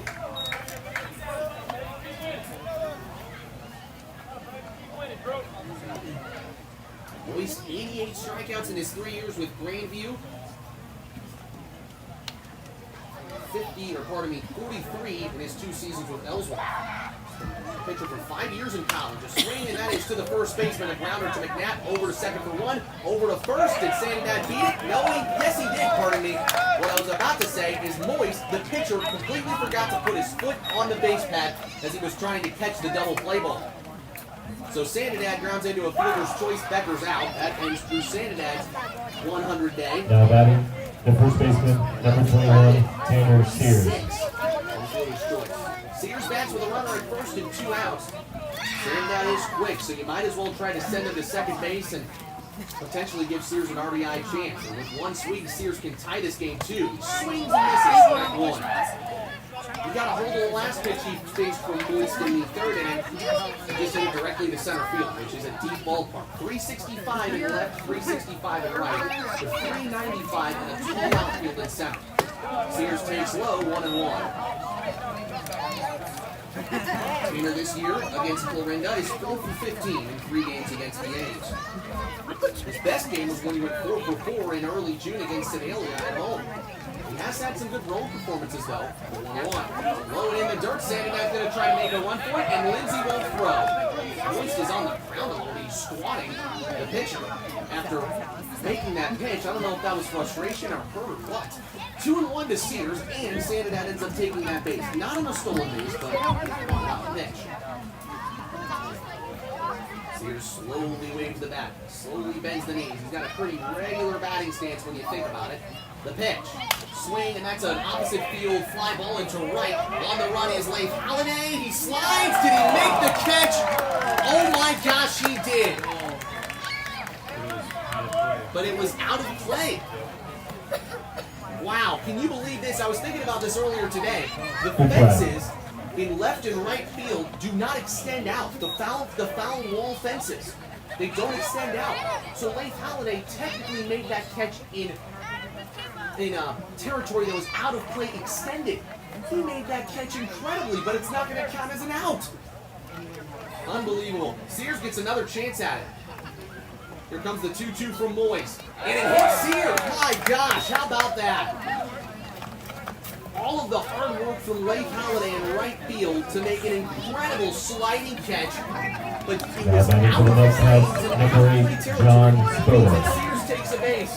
On a hit by pitch. Spoto bats now with 2 on and 2 out. The Mudcats get a huge break. That is the best fielding play I've seen by a Maple Leaf player all season. He moved to his right, Leif Halliday, and moved to his left and almost made an incredible catch as Spoto takes inside. 1 ball, no strikes. He made the catch right in front of the guys at the Mudcat bullpen out there in deep right field in foul territory. And the Mudcats bullpen was just looking at him like, my goodness, you just made that catch? Slid on his butt and made the catch. 1-0. Spoto takes a strike on the inside corner. That one curled right in there. Hard pitch for Spoto to hit. He laid off of it and took another one. John Spoto, 5'8", 155 pounds. He's reached base 35 times this season. Actually, 36 times. The pitch. Swing, and that's foul. Oh, it was all the way on. Oh my goodness, did that hit a car? That, I think, just hit a car. It went in between, it went above the Florinda A's dugout and then behind the A's dugout there was the road over here.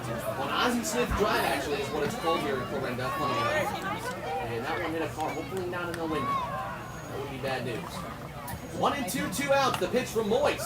Check swing. Did Spoto go? The infield umpire says no. 2-2.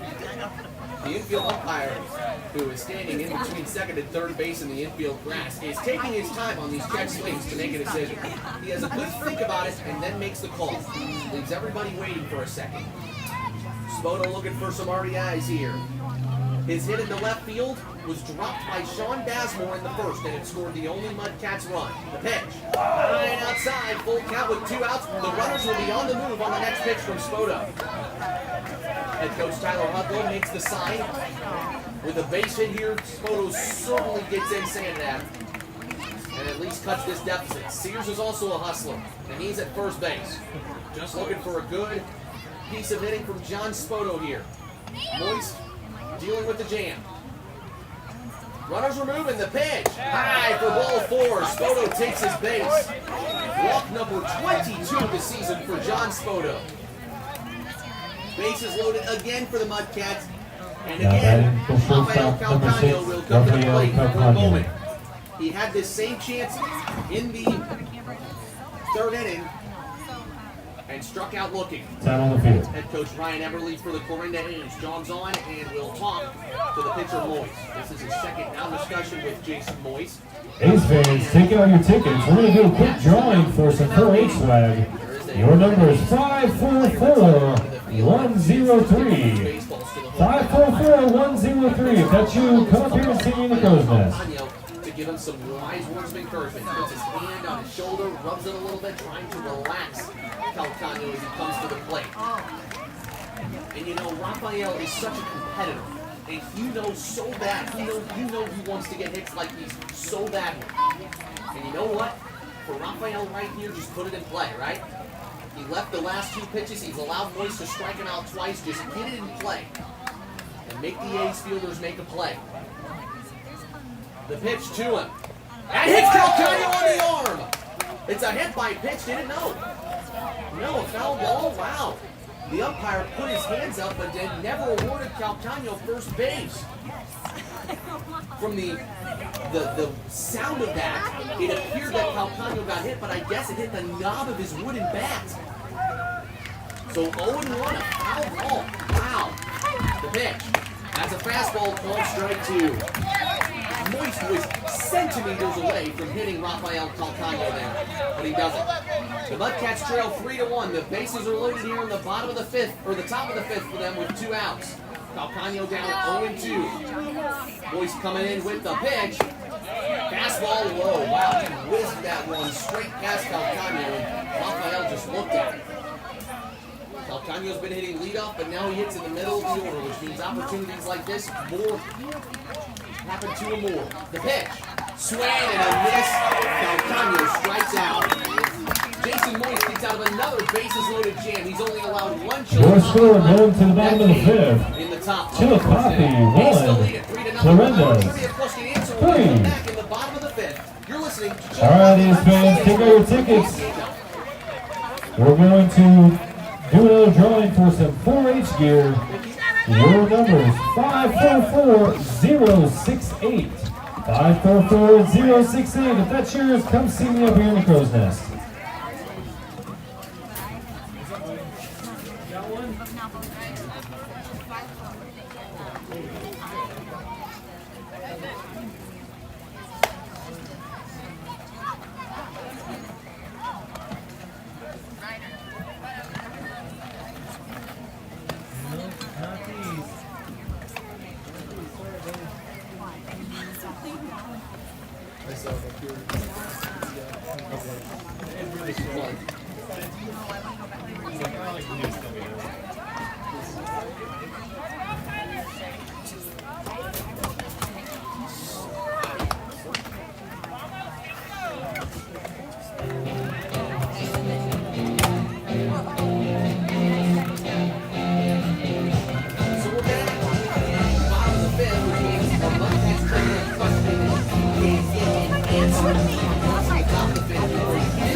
Up the bat for the A's. The left fielder, number 5, Tyler Macon. Mudcats player led them in stolen bases last year individually. Paul Strike comes into Macon. He's over 1 with a hit by pitch. Linder back out to the 5th. Shadow's covering most of the field now.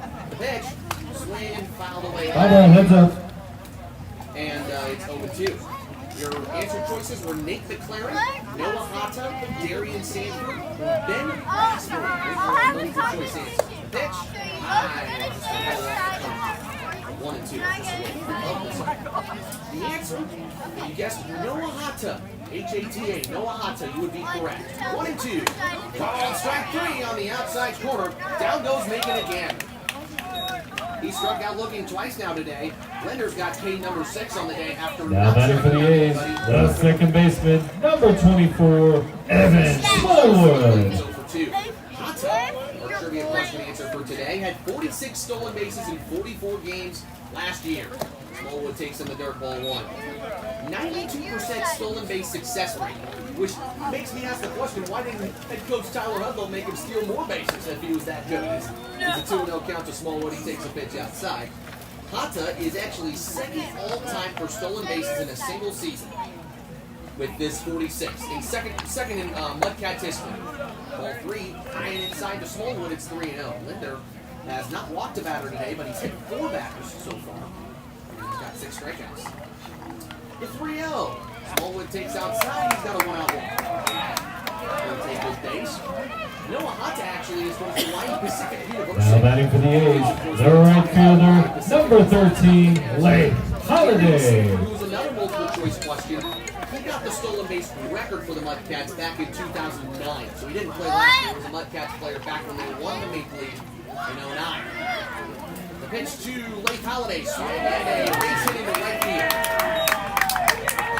Lake Holiday is now 1 for 3 after striking out the last 2 times against Cody Linder. He sees the first pitch against Linder. He's on with a 1-out single, moving Smallwood to second base. Now batting for the A's, their catcher, number 11, Caden Lindsay. 5'8" for the Mudcats last year. He had a .301 batting average in 49 starts and 18 stolen bases this year for Hawaii Pacific. So if you're wondering how Hata did this year for the Sharks, that's how he did. Of course, it's Hawaii week here on the Mudcats, so I thought maybe we have a trivia question dedicated to a Hawaii Pacific player. Lindsay takes his strike 0-1 with 1 out here and 2 runners on. This season, unfortunately, Hata is not playing for the Mudcats. Instead, he's playing summer baseball in Canada with the Nanaimo, I think. Nanaimo Night Owls. The next pitch gets away from Darren and actually hit off of the umpire's foot and moved over to the A's dugout, and that moves both runners from first and second to second and third. A ball low, it's 1-1 to Lindsay, and he can get some runs in here. Well, it's Kobe Linder. He's back in another jam, but again, like he normally does, he'll probably get out of this one. It'll end up being counted as a wild pitch. So, yeah, Hata is playing in Canada, in British Columbia. And through 9 games of play, he's got 9 hits and 25 at-bats. Pitch outside, 2-1 to Lindsay. So Hata, a triple in those 9 hits, 2 RBIs, but guess what? No, Hata only 4 stolen bases this year in his summer league play. I think he's going to get some more for the rest of the year with Nanaimo. 2-1. Check swing, he went around. 2-2 on Lindsay. A slider from Linder allowed him to chase. Infield playing in once again for the Mudcats. A walk to Smallwood, a single by Leif Halliday. Both runners advance for a wild pitch. So now second and third with 1 out. Linder's ready. Cameron is the 2 as he's the catcher. The 2-2. Swinging a little tap or foul. Look down the first base line as the Lady will play. Hata's actually a cool figure because he's from Kaneohe, the island of Kaneohe, originally. He's from Hawaii, so he played with the Mudcats last year after living in Hawaii probably his whole life up to that point.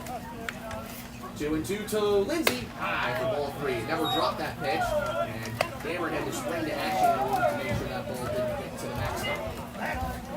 3-2 base open here for Clarinda. The only problem is the top of the order and Kai Holiday, who's 2 for 2, is coming up next. So big out to get here, the payoff pitch. In the dirt, Lindsay held off there. Bases loaded. Top of the lineup for the A's. Now batting the center fielder, number 20, Kai Holiday. Holiday now has 8 hits against the Mudcats in the 5 games against Chillicothe. He was 3 for 6 on Monday. He's already got 2 hits here today. He reached 4 times on Monday. He's already reached 3 times here today. Infield playing in, the pitch. Fastball called strike on Holiday. So let's see if Linder's mood of getting out of jams has changed by the fact that Kai Holiday is at the plate. 0-1. Outside, gets snagged by Dameron. 1 ball, 1 strike. Caruso on deck. He's already got 2 RBIs and 2 hits today. So it won't get any easier for Linder. Maybe you're hoping for a double play ball here. You've got to keep this game close. It's 3-1 right now. Clarinda threatening to break it open here in the bottom of the 5th. 1-1 for Linder. In the dirt, Dameron holds on to it. Barely. He pretty much fell down on the ball as it was moving into the infield. Into the infield grass, just a bit ahead of the catcher's, ahead of home plate. Anything in the outfield, and Clarinda has a run here. They've scored 3 runs, all in different innings tonight. 2-1 to Holiday. A called strike on the outside corner, 2-2. Linder gets a close call there on the outside part of the plate. Holiday from Lenore Ryan University. He's a right-handed hitter. And he puts his left foot just behind his right in his batting stance. Aggressive hitting stance. The pitch. Swinging a ground ball to the shortstop. Calcano gets past him and into the outside of the infield. And it's an error on Calcano that scores a Clarinda run. Almost thought that was going to loop into the outfield. He tried to make the play on the run. I think he was trying to get The runner Now batting for the A's, the third baseman, number 2, Joey Caruso.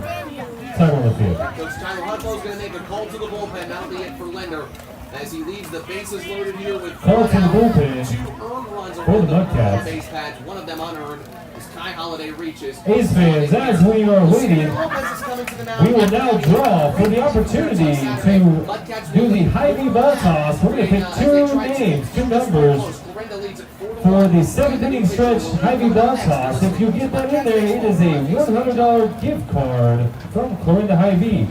Our 2 participant numbers: 544059, 544059, and your other number 544111, 544111. If those are your 2 numbers, come see me up here in the Crow's Nest for your opportunity to win $100 gift card courtesy of Clorinda Hy-Vee.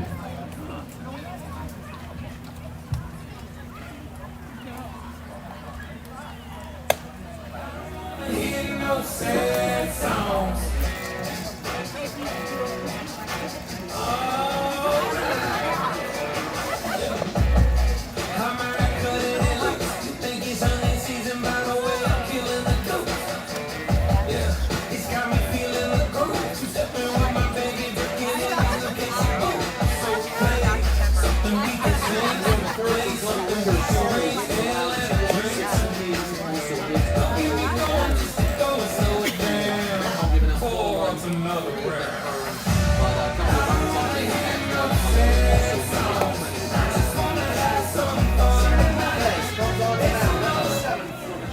Now pitching for the Mudcats, number 7, Samir Lopez.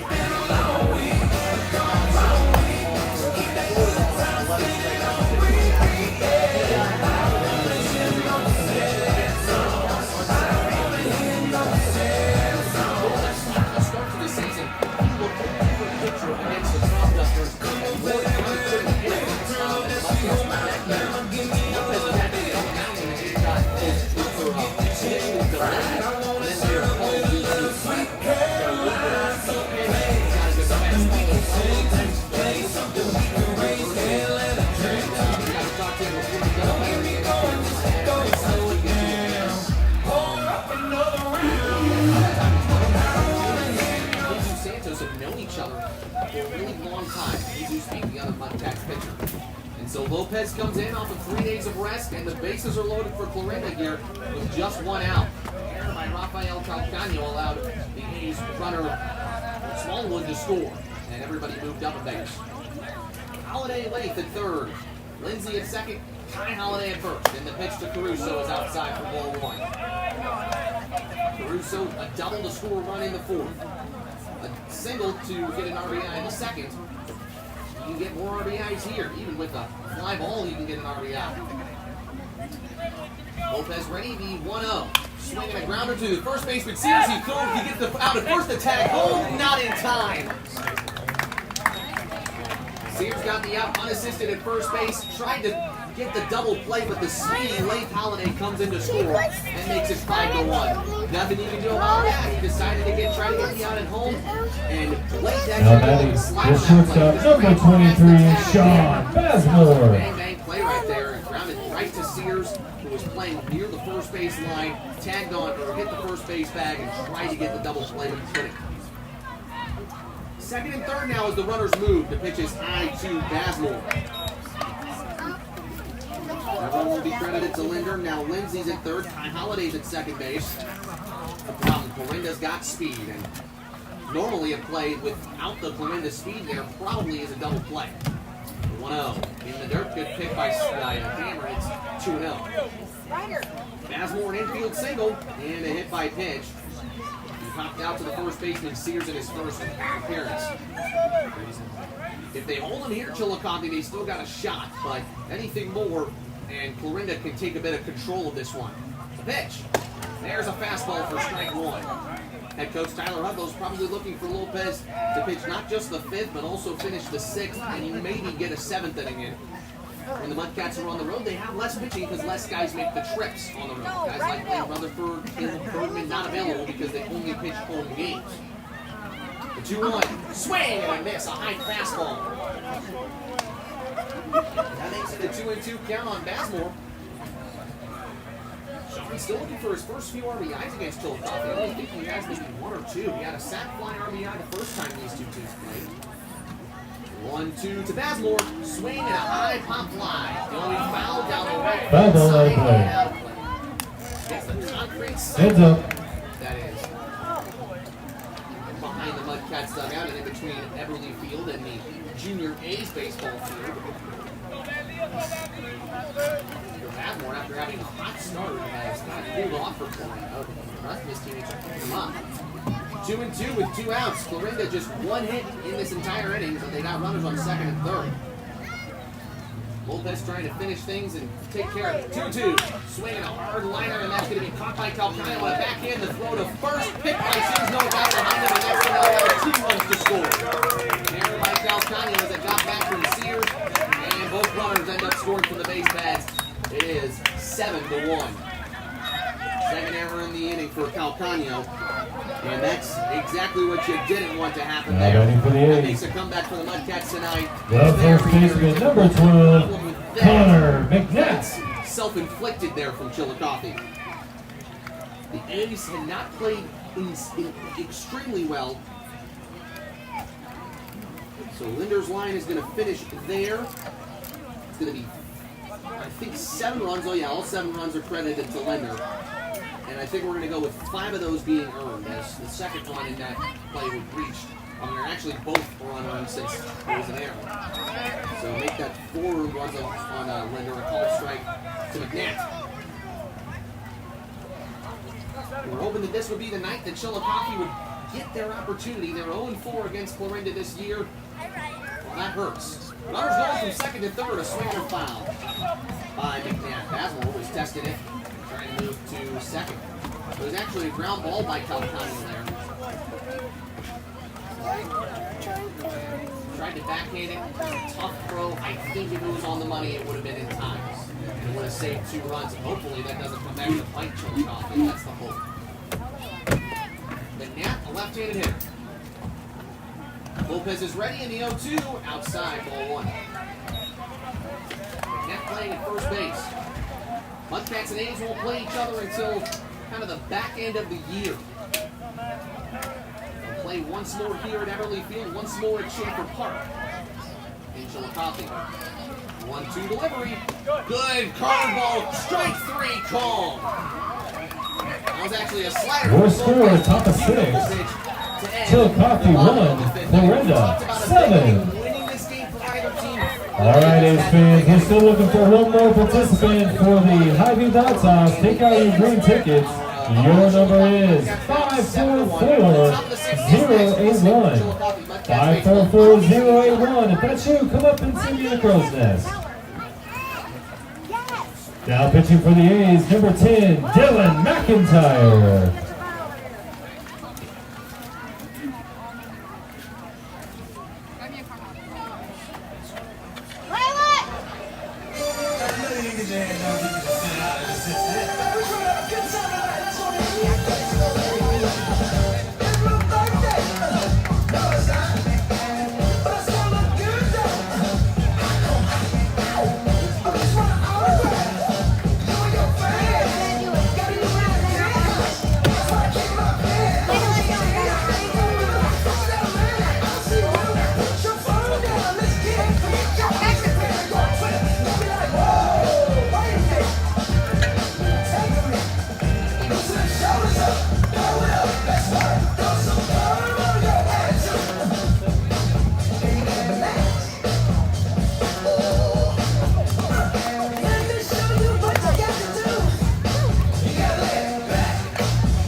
We have our 2 participants, Layla and Lucy. They will be participating in the Hy-Vee Ball Toss during the 7th inning stretch.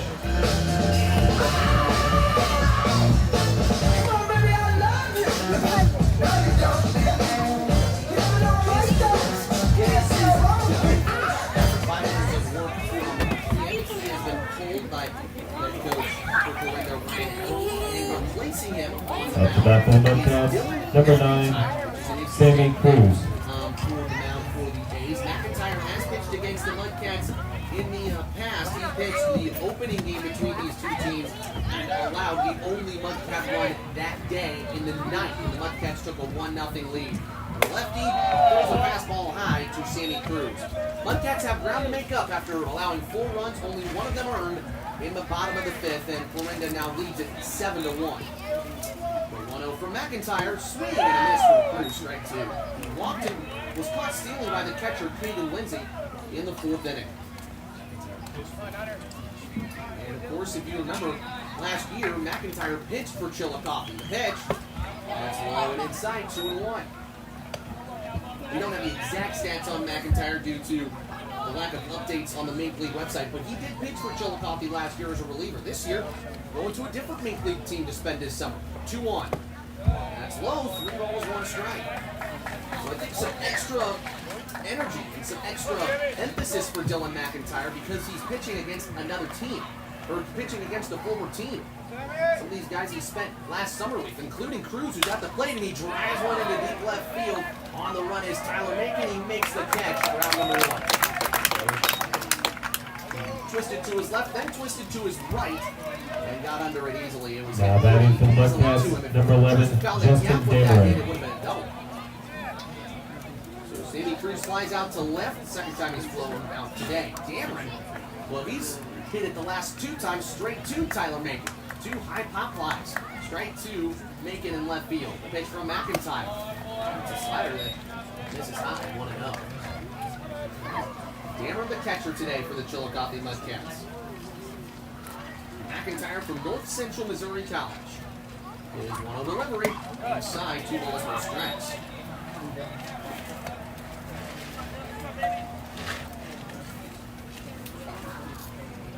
Played for the Pirates, Dylan McIntyre did. That's North Central Missouri College's mascot. 2-0.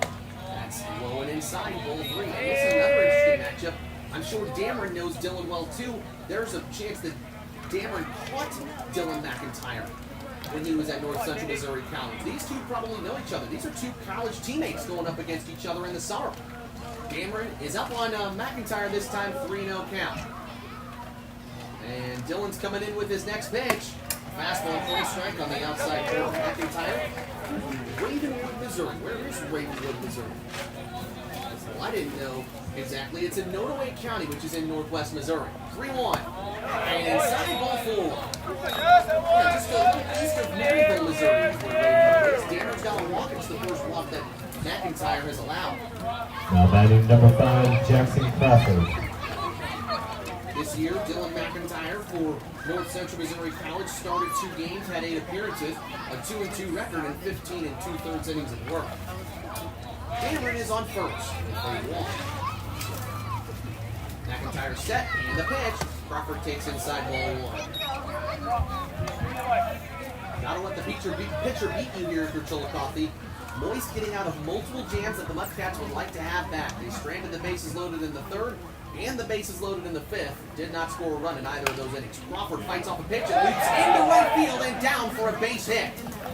Crawford, just a good piece of hitting, found a gap, looped it over the head of the first baseman, McNabb. Mudcats with 2 runners on here with just 1 out.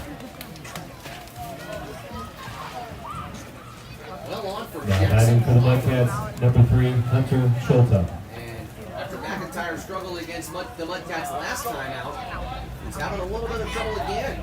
Chillicothe, the 9-hitter, reached on an error, grounded out to 3rd.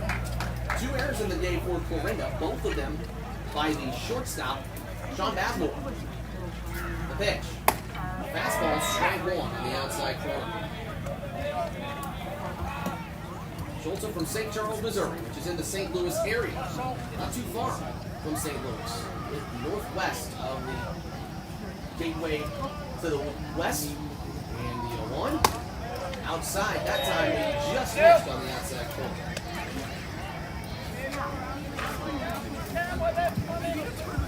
McIntyre walked 4 in his 1 inning of work against Chillicothe last time. Just struck out 1. Mudcats did leave the bases loaded in his only inning of work against them last time. Chillicothe lined it foul down the left field line. Barely. That would have given the Mudcats a real boost. 1-2. Just missed the third base bag. It was the right call from the home plate umpire. Head coach Tyler Ludlow was hoping that he would call it fair. Mudcats dugout was open for it too. They're looking for some runs. Chillicothe 2 for 4 with the walk and an RBI last night, or on Monday against Clorinda. I keep forgetting that last night the Mudcats were off, and thank goodness they were. Because some hard storms pounded the Midwest. Mudcats didn't have to worry about that. They don't have to worry about working on the field, which I'm sure is just a little bit mad after those hard, severe storms. Chillicothe now bats a 1-2 count to him. 10 for 49 on the year, Chillicothe is. The pitch, swing and a grounder, foul again down the third base line. We've talked about it before. Chillicothe, he's been playing baseball for a long time. He used to hit a tennis ball in the garage when he practiced as a kid. That was back when he was a toddler, basically.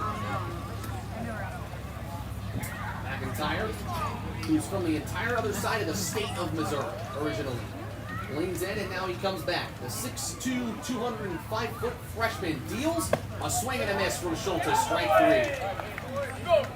First strikeout of the day for McIntyre, and that keeps the Mudcats offense quiet. Now Becker comes to the plate. Now batting number 12, Peyton Becker. Darren walked, Crawford fought off a single into short right field. Now Becker hits. Leaf hits in 14 of the last 16 games for PB, which is an impressive stretch. The pitch. That's a ball strike, 0-1. Slider for McIntyre. McIntyre is also a two-way player, but he did not have an at-bat this year for North Central Missouri College, and I don't think he's hit for Clorinda this year yet either. He comes set, looks at the runner at second, Dameron, and the pitch. That's low, fastball, 1-1. Outfield shading in slightly towards a right field hit, or actually shading left. But again, Kai Holiday and Leif Holiday, the brothers, they can make up some space, quite a bit of space in that right center gap. You have to hit it right on the money to beat those two in the outfield. 1-1. Check swing, does Becker go? Lindsay checks with the infield umpire, and he says no. 2-1 on a pitch that was low. Becker played for Cavani High School, or Cavani baseball training in high school. He's actually had some success in getting players into college and whatnot. It's one of the teams he played for in the summer. First and second, 2 outs. And the pitch. High fastball, 3 balls, 1 strike. The Mudcats trail right now 7-1, and we're in the top of the 6th. Clorinda 14-7, and with their win last night against Sedalia, took sole possession of second place in the Make League standings, which means that if they stay there, they'll have an automatic bye to the divisional finals. A 3-1, swing and a foul. It's going to be a full count. Runners on the move for the Mudcats here. Santanad's coming to the plate next. He's reached all 3 times. This Mudcats top of the order is dangerous, and now they get their chance to hit with runners in decent scoring position. They haven't had that chance really tonight. It's been the middle of the order that's had the chances with runners in good shape. 3-2, McIntyre trying to get through his first inning of work. And the pitch, runners moving, Becker rising into right field, it's down for a base hit. Rounding around third is Dameron. The throw from Kai Holiday, it comes to the plate, the tag is in time. Tags out there on the play. What a great throw by Leif Holiday. Great play, great play. Your score going into the bottom of 6. Chillicothe 1, Clorinda 7. To the catcher, Caden Lindsay, who applies the tag, and Dameron is All right, as out. fans take out your tickets, this is for some more 4-H swag. Your numbers are 544-095. 544-095. If that's you, come see me up here at the Crow's Nest. Chillicothe Mudcats baseball on KCHI.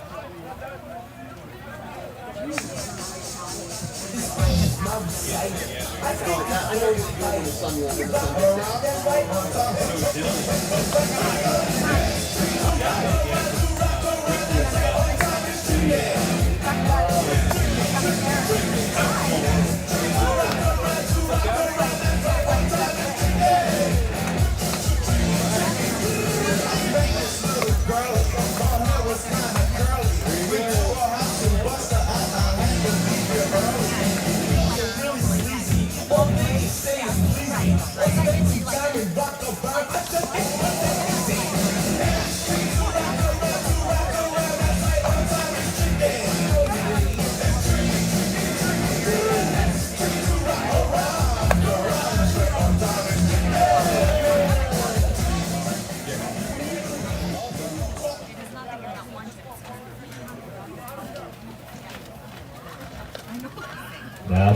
A's, number 25, Drake Cobb.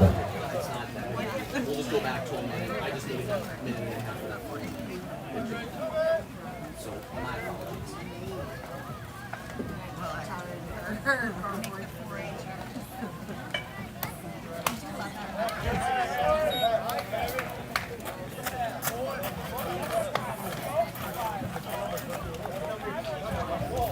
Drake Cobb comes to the plate for the Clarinda A's. He fouls the first pitch off in the bottom of the sixth, 0-1. Samir Lopez back on the mound. He got out of that bit of the jam in the fifth. A couple of unearned runs, but those will get credited to Linder as he ends up giving up 4 earned runs. Linder, the pitch in the dirt. To the backstop, 1-1. Samir Lopez also pitched for Bloomfield College, but took this year off in order to be as part of the Mudcat, or part of Georgian Courts University's first ever baseball team, which will begin play next season. I'm excited to see how they do. The 1-1. Swing a hot fly to right field, and foul down the line. And Foul out of play. it's going between the line of fair and foul territory, and it drops foul here. Sunset in Clarinda, absolutely beautiful. You can see color on the entire skyline completely around us here in the press box. Even if you look behind us, my God, shades of yellow, purple, and blue. The sunset makes its set behind the Clarinda A's dugout. Behind Ozzie Smith Drive here at Clarinda Ice. 1-2 from Lopez. Oh, strike 3. A breaking ball rings up Drake Cobb. And Lopez has his second strikeout of the day. Now batting for the A's, number 5, Tyler Macon. Clarinda, it's either put it in play and get a hit or strike out. And it's kind of been one of the two. Tyler Macon has struck out twice already today, and he takes a pitch in the dirt. 1-1. Lopez has struck out both hitters. McNabb to finish the fifth and to start the sixth, pardon me. And in both of those strikeouts, he just brought a breaking ball on the inside corner, and it was a beautiful pitch on the left side of the plate. Swing and a foul from Macon. 1 ball, 1 strike. Macon also a St. Louis product from Brookwood, Missouri. Home of the Pioneers is where he went to high school.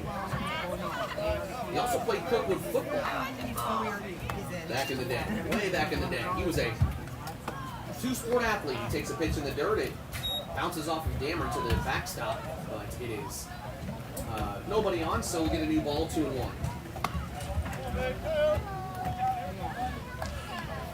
Macon was supposed to go to the University of Memphis in 2023. The head coach for Memphis baseball at that time was Carrick Jackson. Then Jackson took the job at Mizzou, and Macon followed it. The 2-1. Hits Macon on the shoulder, and that's the first hitter that Samir Lopez has hit. Wait a second. Once again, yep, that is going to be, he is going to take his base there. I thought the umpire, just like he did to Calcano, was just calling it foul and whatnot. Hit my pitch. But that one hit Macon square in the shoulder, and he'll take his base. One on here with 1 out. The A's have done significantly well. Now batting for the A's, the second baseman, number 24, Evan Smallwood. They scored 6 runs in those 4 innings without getting the leadoff runner on, which is impressive. Smallwood now bats. He's from Jackson. He goes to Jacksonville State University, but getting a lot more time here than this season for the Mudcats. Smallwood ready. A tall stance from him, barely bending at the knees. And the pitch, he shows butt, takes it back. It's high for ball 1. Dammer, I think, faked his throw for a minute there because he thought that was a called strike. Samir Lopez thought it was a called strike too. He's shaking his head in a bit of frustration. Head coach Tyler Hartland doesn't like it on the dugout. That was right down the middle. Umpire just missed it. I think he thought it was just high. Here's the next pitch. At outside 2. 2 balls, no strikes. Smallwood could potentially bunt the runner over here. That's Macon. He's a speedster. He might try to steal a base anyways, but Lopez has got some velocity. Love to see Dammer throw out a player here. 2-0 delivery. And that's a called strike. 2-1. That one got into the zone.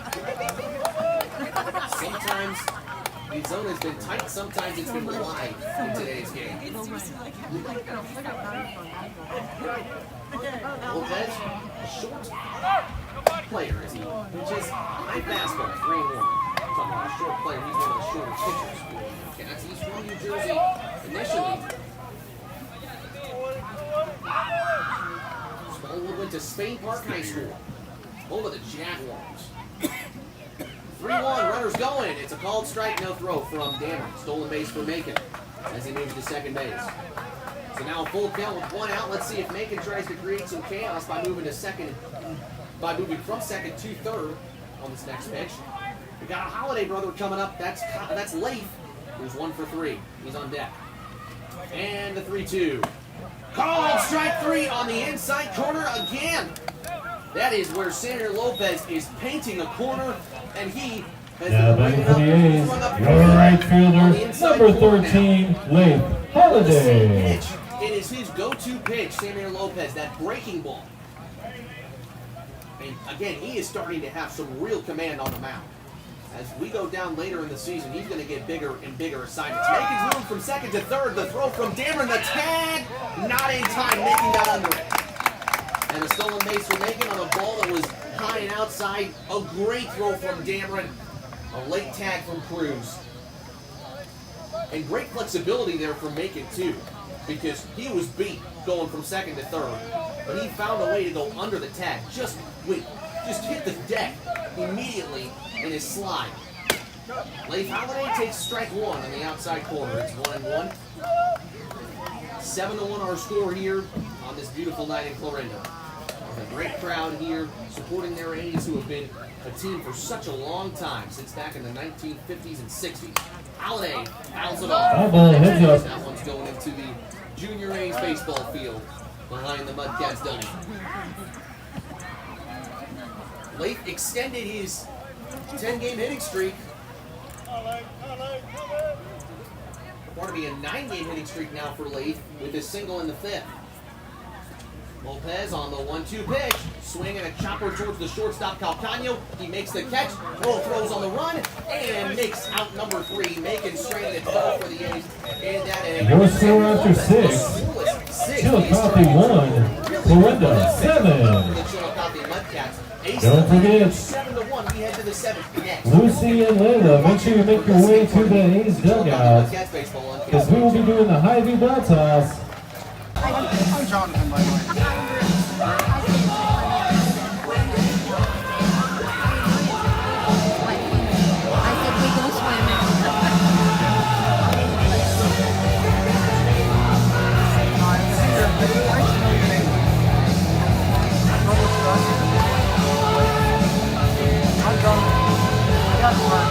My parents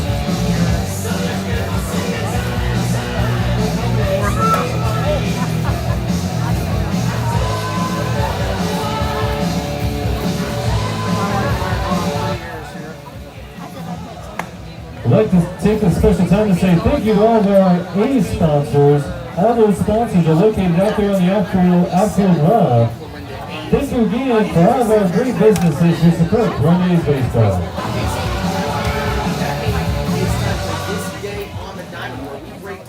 That happened in the baseball world on this day in baseball history in the past. So whatever happened on a June 26th, number 13, Drew we try to talk about the most interesting things out of that here in the 7th inning while the Mudcats and the opposing team do battle, and we do that in every 7th inning of Mudcats baseball on KCHI. Drew Sandodat comes to the plate, and his first pitch, he takes a strike. First this day on the diamond, it comes back in 1920. This one is technically not Major League Baseball, but it involves a very legendary Major League player. As McIntyre's in with his 0-1, swing and a liner foul. Behind the Mudcats dugout and play. 2. Sandodat has reached all 3 times. 2 hits, and also grounded into a fielder's choice in the 5th. Granted at third base.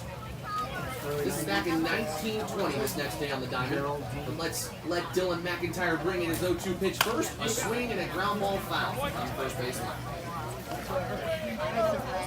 This day in 1920, Lou Gehrig gets his first national mention when, as a high school junior for New York City School of Commerce, he steals the show in a high school game, a championship game against Lane Tech High School in Chicago. We're on The 0-2 to Sanidad outside ball one. Come to think of it, Lane Tech High School, that's still a high school in Chicago to this day, which means it's over 100 years old, but that's past the fact. His Grand Slam home run helped the New York City School of Commerce win 12-8 in that championship game as Sanidad takes outside 2-2. Scouts were gaping as a ball sailed out of National League Park that day from Lou Gehrig, and of course he came on to be a great Yankee. When he hit that home run at National League Park, that's the same field that would be later known as Wrigley Field in Chicago. How about that for this day on the diamond? 2-2. Sanidad tips a pitch foul, pardon me. I get my words jumping the timeout. 2-2. Sanidad from Hawaii Pacific University. And he talked to us yesterday, he talked on Monday to us on the Mudcat Player pregame show. And the 2-2 from McIntyre. Inside 3. McIntyre doesn't have as great command as Boyce did. One batter in the 6th. That batter ended up being Dameron, who tried to move from second to home. Thrown out by Kai Holiday after a single from Becker got the ball out in the right field. Payoff! Swing, and that is a liner into short center field, dropping in for a base hit. Drew Sanidad is 3 for 4 today. He is hitting the cover off the ball in recent days. I speak to him in pool, but I never do his name. Keep on hitting Drew Sanidad. Now batting for Mudcats, number 21, Tanner on the Sears. season. He's now got 5 hits in his last 2 games, and he's the leadoff man who's aboard. He's a stolen base threat, too. 16 stolen bases on the year for Sanidad. Top of the 7th, and it's 7-1 A's here. No action in the Mudcat bullpen as Sears takes a strike. A slider moving in to the center of the plate 0-1. Tanner hit by a pitch in the 5th. Foul out in the 1st. A fly out to center in the 3rd. You're just looking for him to get a hold of one here. Runner's moving the pitch. That's a fastball high, and Sanidad is in without a throw. Make that 17 stolen bases for Sanidad. He alongside John Spoto are trying to chase Noah Hata, who had 46 stolen bases. That was our trivia question in the 5th inning. He led the team with 46 last year. They're going to have to make up some ground in the second half of the season, I will say. 1-1, nobody out. Sanidad's looking for 3rd. Pitches outside. The throw by Lindsay off the line. Sanidad moves as the pitch got thrown down away from Caruso. He runs in to score on the error by the catcher, Lindsay. It's 7-2. The A's still have the lead. He steals 3rd and then moves home on an E2. 3rd error of the day for Clarinda. That'll count as an unearned run. And Sears will bat with the bases empty. Sanidad turns a single into a run. Basically a home run. Speaking of home runs, Sears is looking for his first home run of the season. He's gotten a hold of a couple pitches, but a lot of the times he's hit it into left field. He's hit it in Schaefer Park, which is a place pretty deep. Sears drives one into right field foul.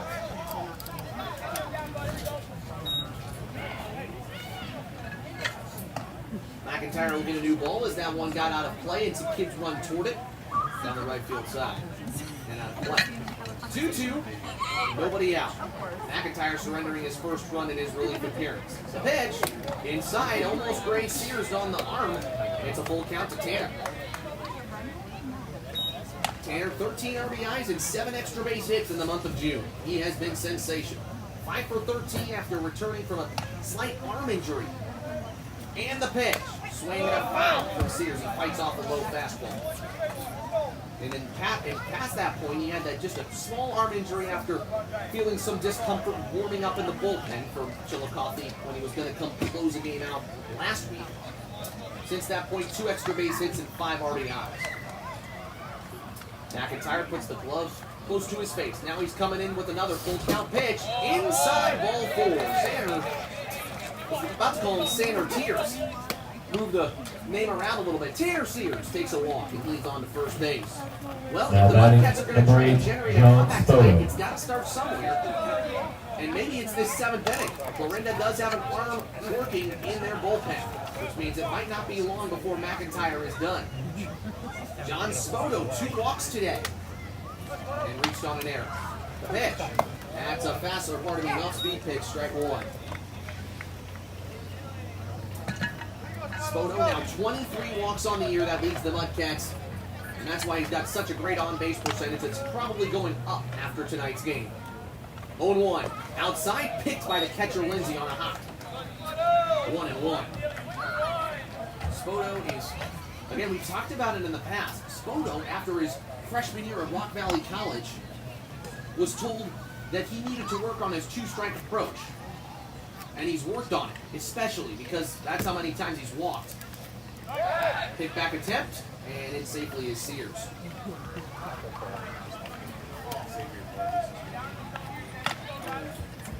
Warming up for the A's, I just got it. It's Xavier Vargas, I believe, was the name that we were given in the press box. So that's the A's pitcher warming up. The pitch. Swing, and that's a base hit in the right field. John Spoto with his first hit of the day. That moves Sears to second base as it's fielded on a couple of hops by Lake Holiday. And now Dylan McIntyre, the former Mudcats pitcher, having some trouble against his former team. We have a pinch hitter for Rafael Calcano. That'll be Elian Guzman, the first who will come in and surely play first base. After Calcano struck out 3 times today, Elian Guzman comes to the plate. Pinch hitting now for the Mudcats, number 14, Elian Guzman. So Guzman, thought it might be an off day for him, but it's not. That'll mean that Sears is most likely moving to third base, and the infield shifts slightly. Becker will most likely come in. It'll be an interesting shift for the Mudcats. Could have Jackson Crawford moving out to play in center field after being a designated hitter. So some changes probably being made to the Mudcats fielding in the next inning as Guzman takes a strike. We'll give you those changes when the Mudcats come back out. Elian was 1 for 5 with a foul out. Grounded out twice, was picked off against Florinda on Monday when the A's won 13-6 at Chillicothe. Guzman shows butt, takes up, and it'll be a ball high. Decided to pull it back. Guzman 1 for 9 against Florinda this year. He would like to improve that. And after sitting out the first half of this game, we'll finish the back end of it. Runners on first and second, nobody out. This is going to be Chillicothe's best chance to get back into the game. McIntyre is dealing, swinging a high pop fly into the middle infield. Under it is the shortstop, Sean Bazemore. He backs up. It's an infield fly roll anyways, as there's 1 out. It wouldn't have mattered that Bazemore not made the catch. The umpire single infield fly. Bazemore does make the catch anyways, but gotta be careful. He already dropped one earlier today, the shortstop. Now Sandy Cruz hits. Guzman, a New Jersey native, followed by another New Jersey native in Sandy Cruz. Cruz was dealing with a slight oblique injury, I believe, for the last couple of games, but he returns today. A walk and 2 flyouts for him. And the pitch. Swing and a check swing. He went around for strike 1. We still got more this day on the diamond here in Mudcats baseball. And the next one this day on the diamond is going to come from 1968, on June 26, 1968. And the pitch from McIntyre. Swing and a miss from Cruz, strike 2.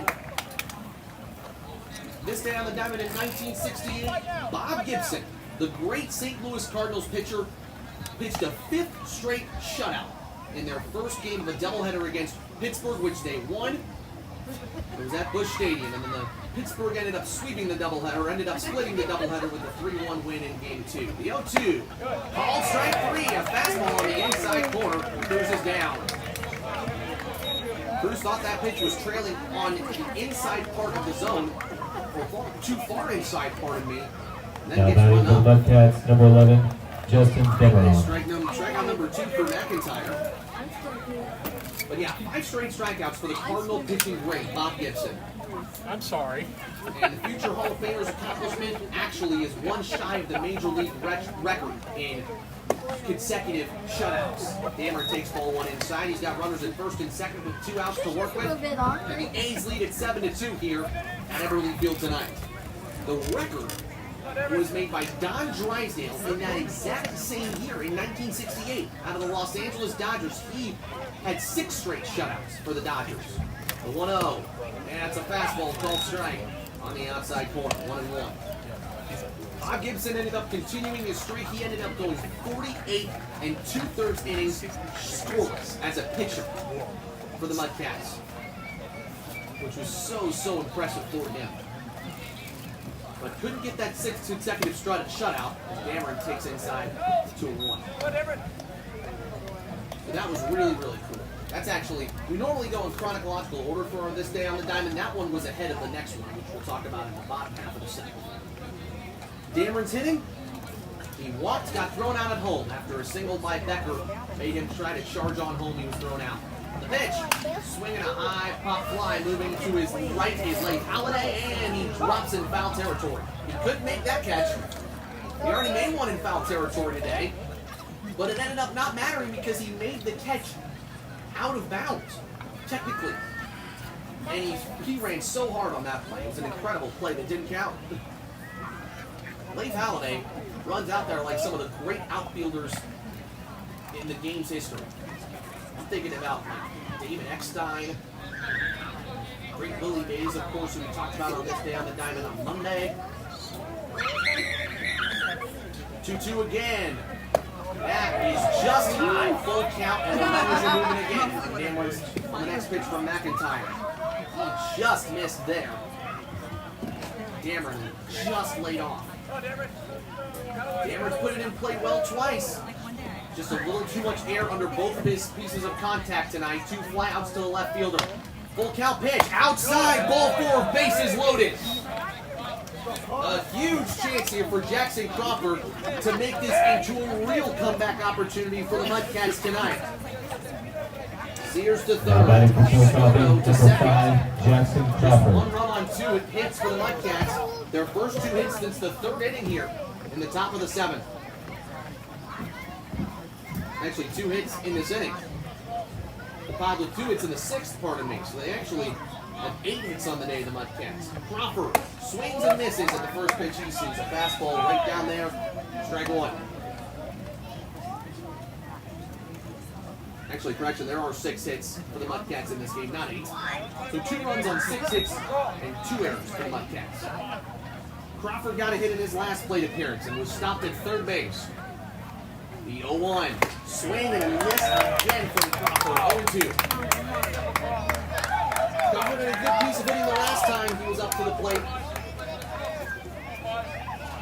The Mudcats are really looking for that first amazing comeback this season. They've had a couple. This would be really impressive. The pitch. Just outside. 1-2. Crawford also fouled out to the right fielder, Leif Halliday. He grounded out to the pitcher in the 2nd. He had an off day yesterday, and you know he wants to get on in the action. He's told me before he's struggling, but he's going to break out of this streak. He's told me that. The 1-2, swing, and that is a liner into left center field. Making on the run, can't make the catch. It's into the gap for a base hit. 2 Mudcat runs are going to score. Dameron is going to stay at 3rd. Crawford has a double. It's 7-4. He just broke out of that streak right there. The comeback is on. Sears scores. Spoto scores. Dameron to 3rd. Once again, making mere inches away from making a diving catch out in left center. What a big hit from Jackson Crawford. And that at least gives Chillicothe a chance here down the stretch. 3 Mudcat runs in the top of the 7th. Still 2 outs. They can get more here, and they should if Chillicothe can get on. McIntyre waiting for the single from the catcher, Lindsay. The stroke of luck goes the Mudcats' way. Chillicothe swings and misses, strike 1. Suddenly the Mudcats do a little bit of 2-out hitting. A walk from Dameron and a double by Crawford. They finally found the gap in that Clarinda defense. They have not found that gap in the entire 4 games prior, it felt like. 0-1, outside, 1 ball, 1 strike. Peyton Becker will come to the plate if Chillicothe reaches. Chillicothe struck out swinging already in his first matchup against McIntyre. Runners at second and third, 2 outs. McIntyre comes set, trying to work out of this jam himself. 1-1, high and inside, ball 2. McIntyre was depending on that last hit, finishing it. But unfortunately, it didn't. Chillicothe looking for his first RBI of the night. He had a couple of RBIs last night. He had an RBI, pardon me, on a ground out. Just 1 RBI. 2-1. High ball 3, and Lindsay, I thought for a minute there was going to go try to talk to McIntyre. This could be Dylan's last batter face if he can't get Chillicothe. A big inning for the Mudcats. 3 hits, and they've scored 3 runs. After Clorinda's big inning in the bottom of the 5th, they've responded with a big inning of their own. Hitters count here. The 3-1 pitch. Inside in a called strike. Full count with 2 outs. Again, one that might have just been generous from the umpire. Some benevolence by the home plate umpire here tonight on certain pitches. Here you go, big spot here. 3-2, the A's have won their last 5, and the Mudcats trying to start a comeback. The full count pitch, swinging a hot fly on the right side of the infield. Going into foul territory, the first baseman, McNabb, he makes the catch. We're out number 3. All right, A's fans, it is the time for the 7th-inning stretch where we're getting set up for the Hy-Vee ball toss. Let's do a little take me out to the ball game. Mudcats score 3, Clorinda still leads by 3, and this is Chillicothe Mudcats Baseball on KCHI.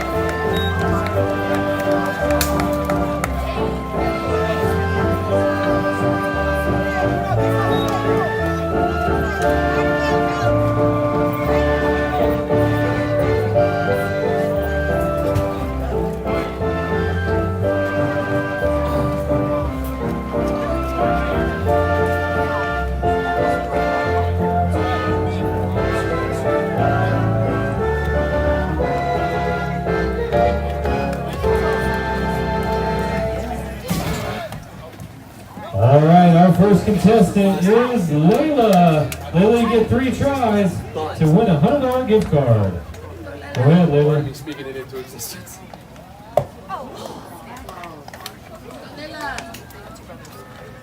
Missed the first one. Barely missed the second one. And her last chance. Oh, just missed. Let's give it up for Layla. All right, Lucy, you're up. Just missed. Still a couple of warm-up pitches here in Oh, another miss. One more time.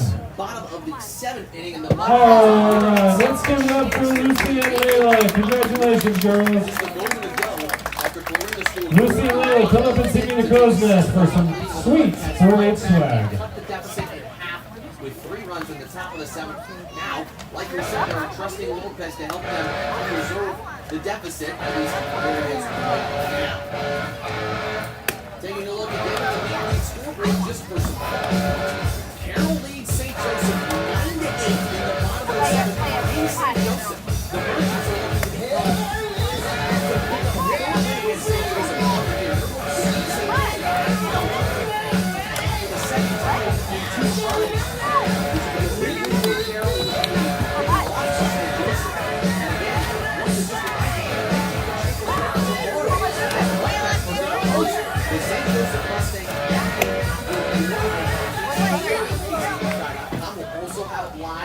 KCHI Facebook page if you want to watch the video live stream of the game.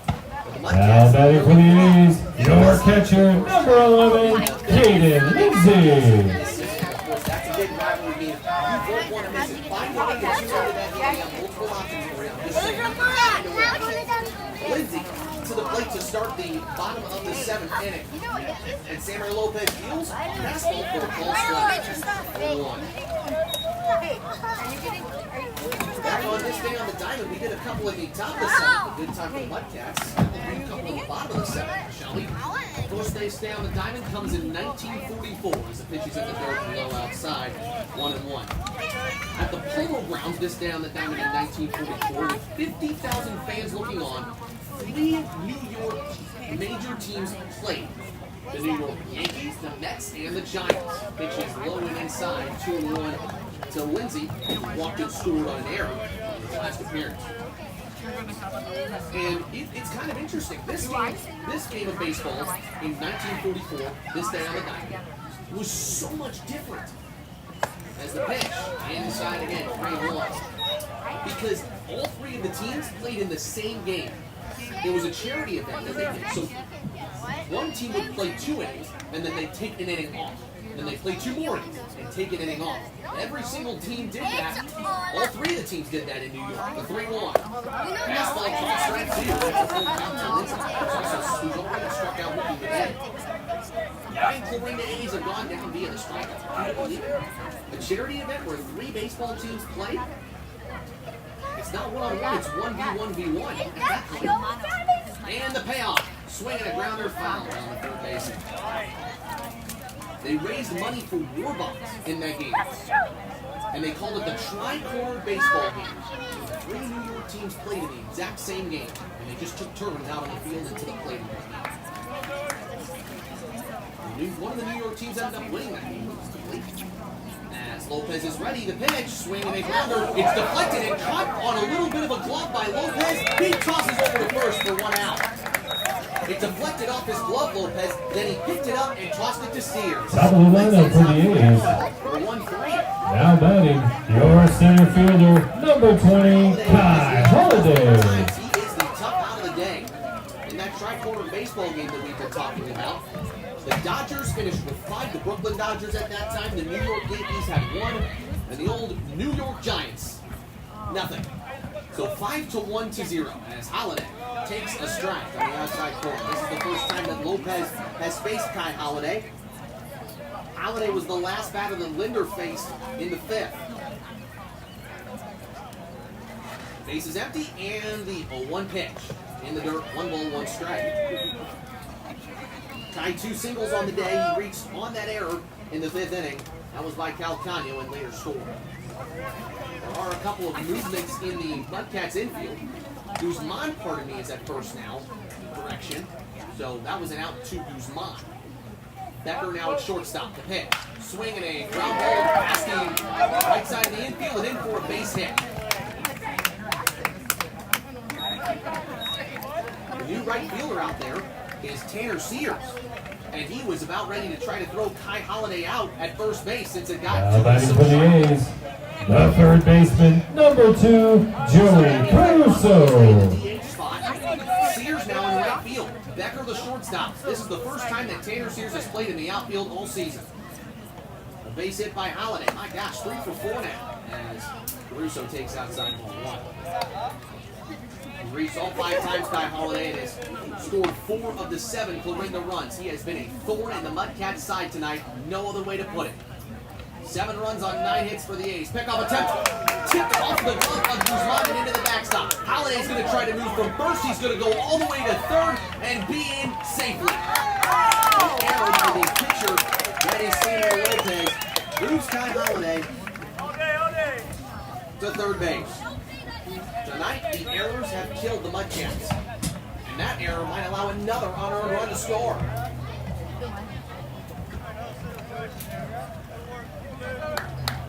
Joey Caruso already has 2 RBIs on the day. Technically 3 because that fielder's choice allowed him an RBI as a run scored after he grounded out to Sears. Infield in, the pitch, swinging a ground ball to the second baseman. Tip off of Schultz. That'll score a run.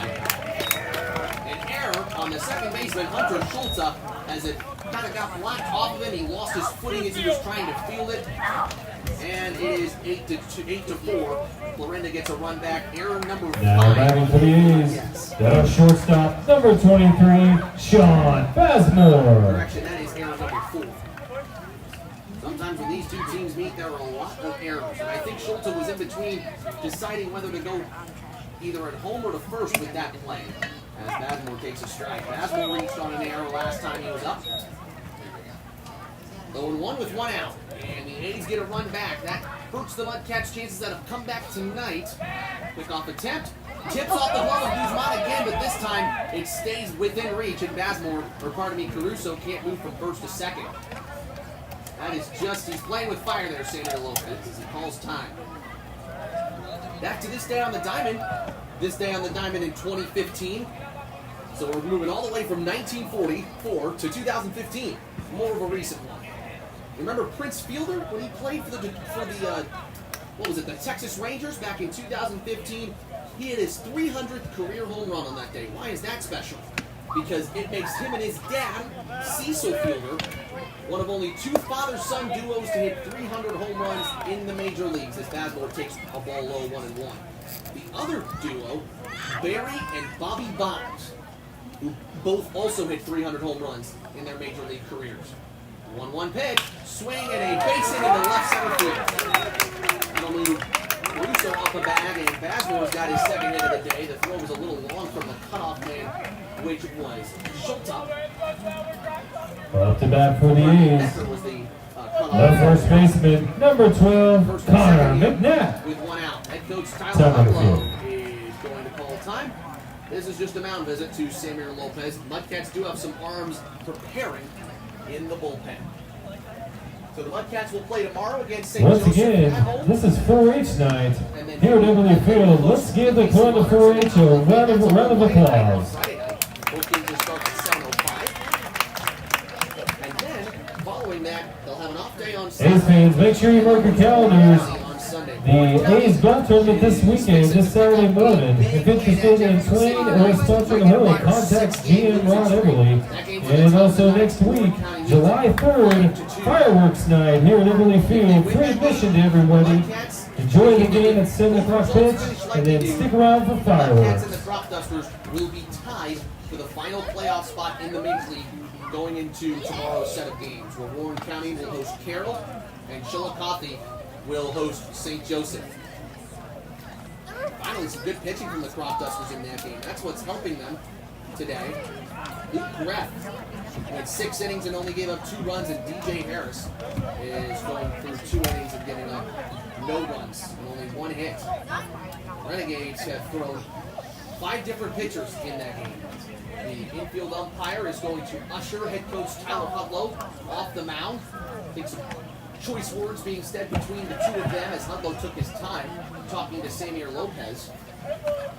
I imagine also he talked to Lopez. You know what was great about talking to Lopez was that we talked to him in our pregame player interview, and he did such a great job, even though English is not his first language. I believe he has some Puerto Rican roots, if I'm not mistaken, and so he spoke Spanish growing up. Called strike to McNabb, 0-1.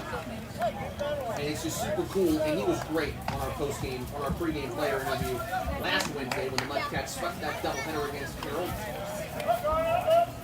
Mudcats are 3-3 in their last 6 games. The 0-1 is swinging a tapper. Let's go through the gap on the left side of the infield for a base hit. Running around third is Caruso. The throw to home plate is a ball down. And safe is Bazemore. Pardon me, Caruso safe. An RBI hit for McNabb, 9-4. Dorinda sweeping up the runs that they lost in their lead in the top of the 7th inning. Joey, you're on fire, brother! Now batting for the A's, number 25, Drake Cobb. Goes to third. RBI for Connor McNabb. And 2 Dorinda runs have scored now in this bottom of the 7th. Cabell hit, he's 1 for 4. Runners at the corners, and the infield not playing in on this one. Guzman holding the runner at first. Just hitting into the gap again. Dameron's going to call time and go talk to Samir Lopez. Another mound visit here. This time by the catcher.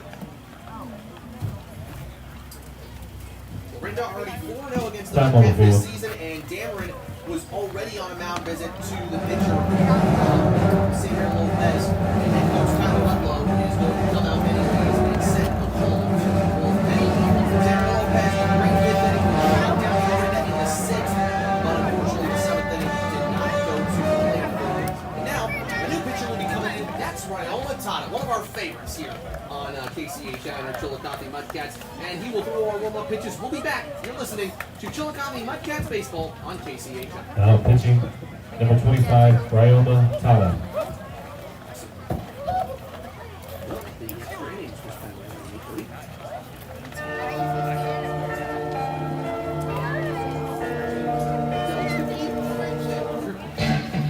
One shot.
Tada Now, from he pitched last courtesy time of against Tokyo, Florida, and that was Japan. his last appearance, if I'm not mistaken. Actually, against the Bay,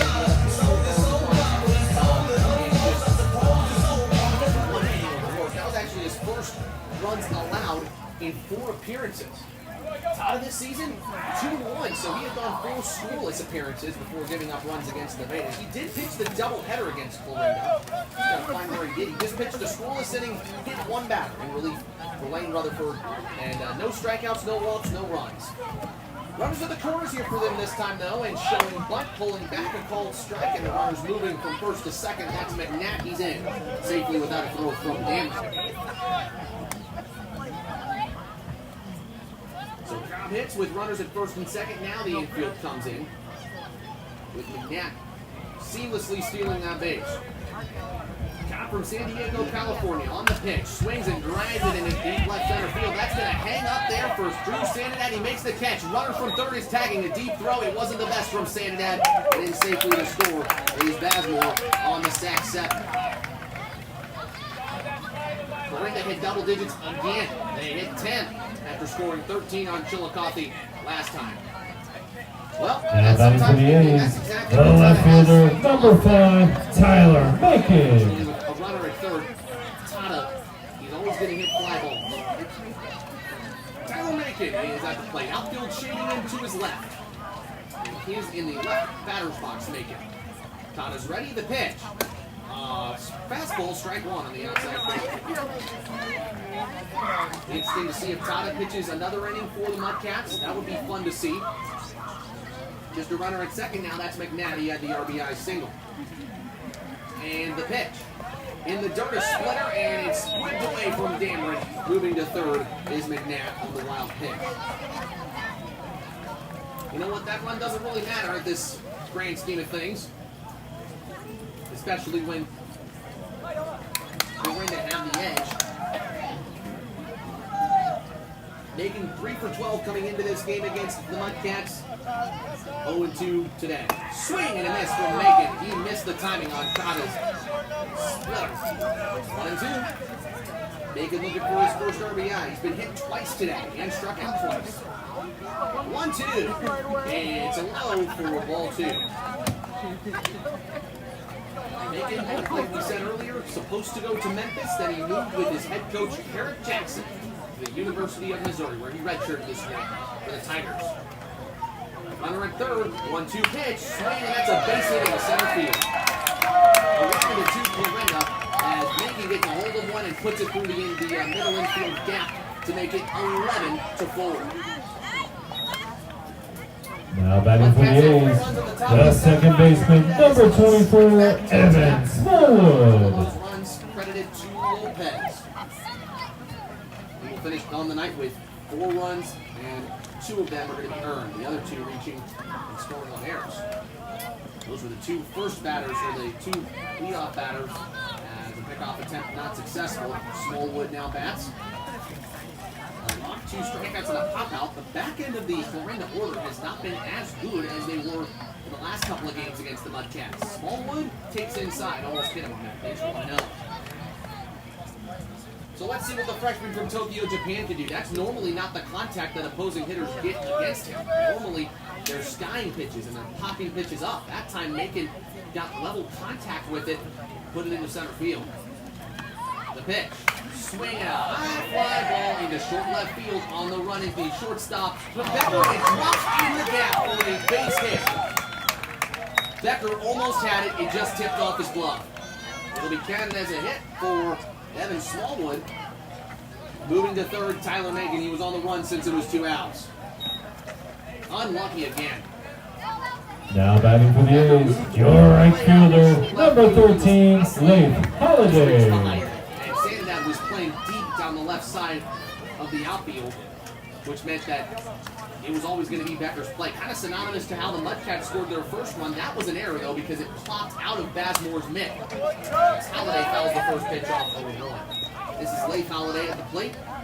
Already a single. And a run scored. Scored on the Holiday error pitch. Scored on the air by Cal Calcagno, one of two by Calcagno, who has since been removed from the shortstop spot. 1-1. Tana set and the pitch. Swinging a pop. That's on the short end of the infield in foul territory. Dammer, the catcher, under it. He makes the catch for out number 3. Just got it in on his glove and foul Your territory. score And this after inning 8. has come to a close. Chillicothe 4, Florinda 11. It's been the unearned runs that have hurt the Mudcats tonight. And the A's have their largest lead of the day. We head to the 8th, 11-4, Florinda. You're listening to Chillicothe Mudcats baseball on KCAJ.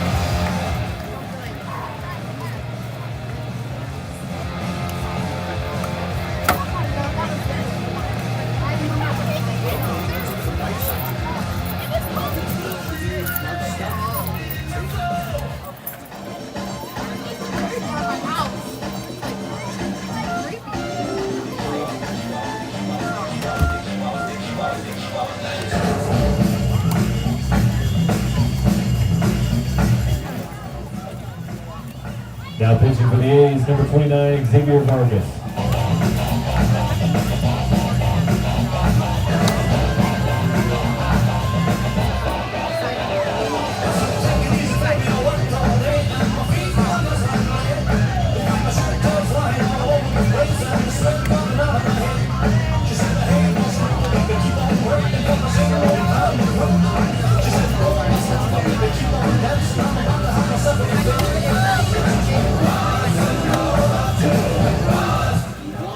A's fans, don't forget to join us this Saturday for the golf tournament in the morning, and then we have a game that night, 7 o'clock pitch versus Warren County.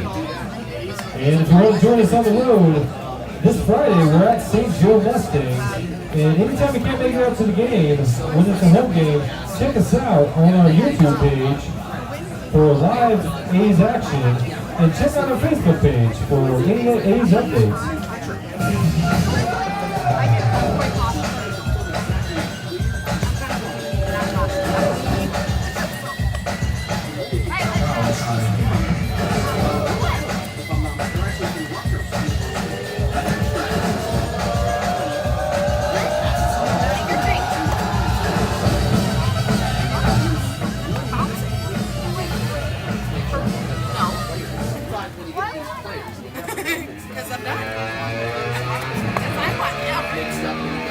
You didn't know it was done? Oh, I can tell you it's done.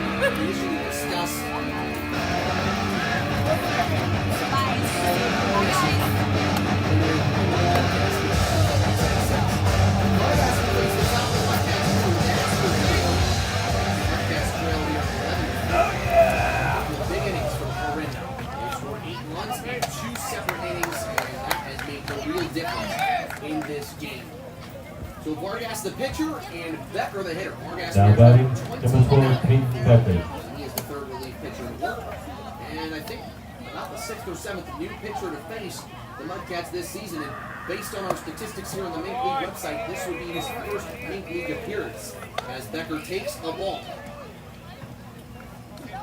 So this is his first appearance here, Xavier Vargas. As he comes set, number 29, a new addition.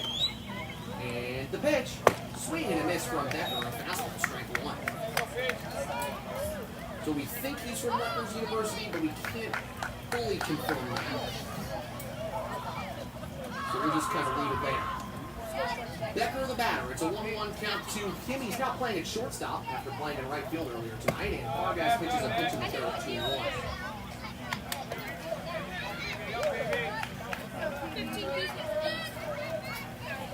Becker has a single, which means he now has 15 games in the last 17. 15 in the last 17 games with a hit, which is impressive. The pitch, swing and a miss from Becker, 2-2. Peyton, we've talked about this. Enjoys being outdoors, hunting in his spare time.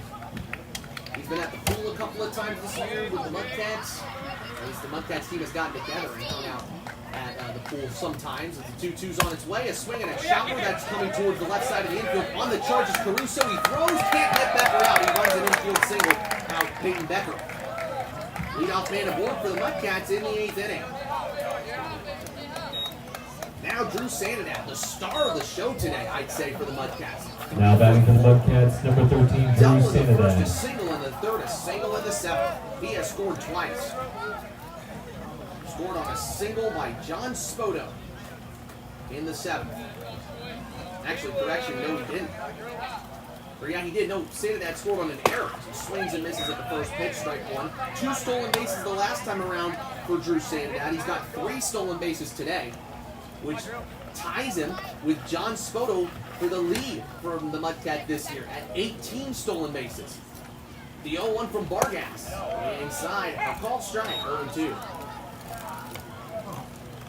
Umpire a little bit delayed on his called strike reactions here and there, but it's completely fine. It's just something to work around. A couple of practice strings from Sandodat. 5'9", 175 pounds. Becker's moving on the next pitch. A swing, and that's a liner going into right field and down for a base hit. Sandodat with a 4-hit day for the Chillicothe Mudcats. That is one of the best hitting performances all season. You talk about finding the gaps. Sandodat has found the gap for Chillicothe this first baseman, today. number 21, Tanner Sears. Check that right You know there. what? Those are the little victories that you can bring along. Becker moves to second, just out of the reach of Holiday to make it. As Lath, I think, was probably ready to make a diving catch. Why not? Clarinda's up 7, but he couldn't. Just put it in the right spot. Sears the hitter. He swings and misses, strike 1.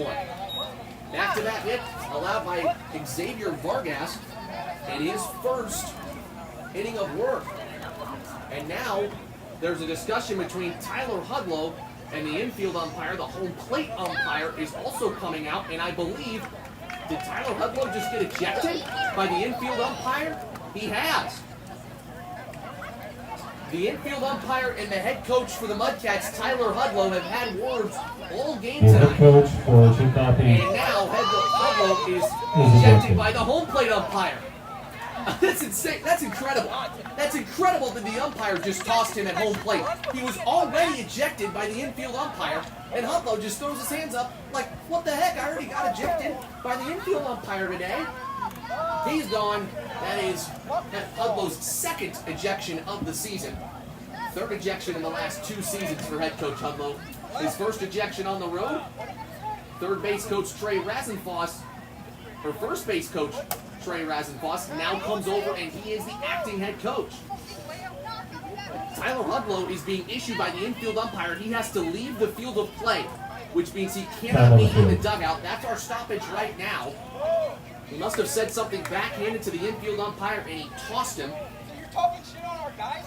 And everyone can hear head coach Tyler Hudlow talking. Hold on a second. He is not happy. And that riles up the Mudcats dugout. Head coach Hudlow is out of the dugout. I don't know where he's going to be able to watch this game. He might have to go back to the buses. That's the 3rd ejection we've seen this season. About something that maybe the umpires were saying to the players. We'll have to ask Raz on the next play. As there's a swing and a foul from Sears, both runners were going. When I say ask Raz, we are going to have Coach Trey Rasenfoss coming up to the press box to talk to us in our post-game interview today. That will probably be a point of discussion.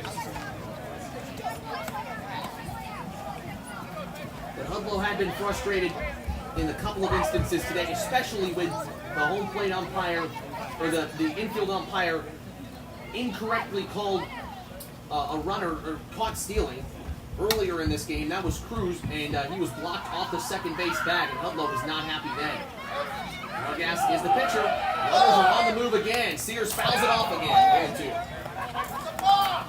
Well, now the Mudcats are living without abandon. They're living with abandon here. They do not care. They're running on every pitch. Double steal, make the catcher work. Lindsey's ready for it for sure. There's nobody out here, runners at first and second. If you're just joining us, the Mudcats head coach Tyler Hudlow has been ejected. 11-4, Clarinda leads. So here's the batter, Spoto on deck. And the pitch, swing and a foul again for Sears. He is trying to reach the timing here for the Mudcats. Sears, a legendary hitter for the Chillicothe Mudcats. home plate umpire will receive new baseballs. He already tossed head coach Tyler Hudlow a moment ago. And you know what? This is interesting because the game wasn't about the umpires until now. And the umpires had no business making it about themselves. But they did. And the infield umpire had enough. And you know there are umpires who choose their pride over their calling of the game. To be true, it's shown. Every umpire has ejected a coach, sometimes correctly, sometimes incorrectly. But that's up to everybody else to think of. The pitch. Outside corner, strike 3 call. Sanders down. Tanner Sears is down looking. One out for Vargas.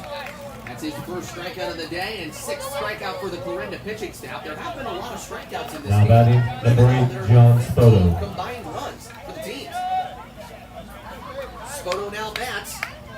Sears rarely strikes out. That is is not common. It's just 12th strikeout of the year and 77 at bats. And the pitch to Spoto. Outside, ball 1. Mudcats would love to shorten this deficit a little bit. Maybe give themselves somewhat of a chance in the 9th. But this Clarinda team, it's all going to be summed up to this team as just red hot, Clarinda. Red hot. And they are finding ways to win left and right, and unfortunately Chillicothe is right in the middle of their hot streak this season. Spoto takes outside ball 2. And sometimes as a fan, you got to live with that. Sometimes you just run into good baseball teams. Mudcats are going to be running into a good baseball team tomorrow in St. Joseph. Whether the Mustangs win tonight or lose at home to Carroll. Man, that's a really close game down there in St. Joseph. The pitch. Outside again, 3-0 to Spoto. Vargas in trouble of loading the bases, and Guzman would come to the plate. Now acting head coach Trey Rasenfoss, who's at third base, offering some encouragement to John Spoto. Gives some signs to his runners. Vargas is ready. Here's the pitch. Fastball, strike 1. Spoto had a single in the 7th inning. That moved Tanner Sears up a bag. Spoto's reached all 4 times. He's looking for his 3rd walk of the 9th. Johnny just loves to walk. He's looking for another one. Runners are moving. The pitch. Swing and a miss from Spoto. No throw. From Lindsay, which means stolen bases for Becker and Sanidad. And now Spoto has a chance to potentially get some RBIs. Becker with stolen base number 6. Sanidad with stolen base number 19. The 3-2 pitch. Inside, ball 4. The bases are loaded for the Chillicothe Mudcats in the top of the 8th. Just like they were in the top of the 7th. And the Mudcats cashed in the 7th inning. Chillicothe stranded 11 base runners. They would rather not strand any more. Mudcats, number 14, Elion Guzman. Lights fully engulfing the stadium now here at Everly Field. A beautiful old school style ballpark. Guzman pinch hit for Rafael Calcano and is playing at first base. He popped out to the shortstop in his first at-bat. The pitch. High for ball 1. Clarinda, no action in the bullpen. You just won. You just won. The Mudcats have been down by this much in the past. I think they were down 7 against Sedalia in June going into the 7th inning and somehow found a way to make that game close. Guzman takes strike 1. But you just won. If there's a chance here for a Chillicothe comeback, you always think about it, right? That's what they might have here. Bases loaded, 1 out. Guzman needs a hit. 1-1 pitch. Fastball, strike 2 on the outside corner. Guzman steps back into the batter's box. Bends at the knees. Keeps the bat upright at a 90-degree angle. Now just tips it back slightly. Vargas is ready. The 1-2. Swing and a foul. Guzman. You know what? This game is probably going to take longer than the 11-inning game that the Mudcats and the A's played out last time these two teams played at Everly Field. That's a game that the Mudcats will look back on probably in the future and say, gosh, we wish we would have had that one. But can't worry about that. You got to worry about the here and the now. The 2-2. High. Correction, that makes it a 2-2 count. Elion Guzman playing as a pinch hitter. And he's been banged up this season for the Mudcats. A dislocated finger. He had a bruised ankle when he got his ankle stepped on over the past week. But like Crawford earlier, who got a big RBI single, Guzman's looking to get out of a slump of his own as well. Bases loaded. Here comes the pitch from Vargas, outside by a ways. Full count, 1 out. And once again, the Mudcats, they do really well when they make the pitcher beat them. And Vargas is having control issues. That pitch, I don't know where that was supposed to go. A weird control on that pitch. It went from left to right. Vargas is a right-hand. It was just a weird pitch. And a full count, 1 out. A big pitch coming up here. Swing and a foul from Guzman. Normally, in a game that's 11-4, you're not getting this excited, this interesting. But with the bases loaded, you at least can give the Mudcats a last hope, a last chance in this game tonight. Let's see if Guzman can get a hit or draw a walk. A walk would score a run here and get Guzman an RBI. The pitch, swing and a miss. He got him, swinging on an off-speeder. Strike 3, 2 outs. Second K of the day for Vargas. He hasn't gotten any help from the field so far. His first 2 outs in his first appearance. Now that is number 9, Sammy Cruz. Sammy Cruz. A walk, and he got caught stealing at second base in a bit of a controversial call. Things ended up boiling over at that point, or they boiled over here in the 8th between head coach Hudlow and the assistant, or the infield umpire. The pitch, high and away for ball 1. That's the only time Cruz has reached. He looked at strike 3 against Dylan McIntyre in the 7th. An infield single for Becker. He's now at 3rd. The Mudcats looking for their first run in the top of the 8th. The pitch, fastball, strike 1.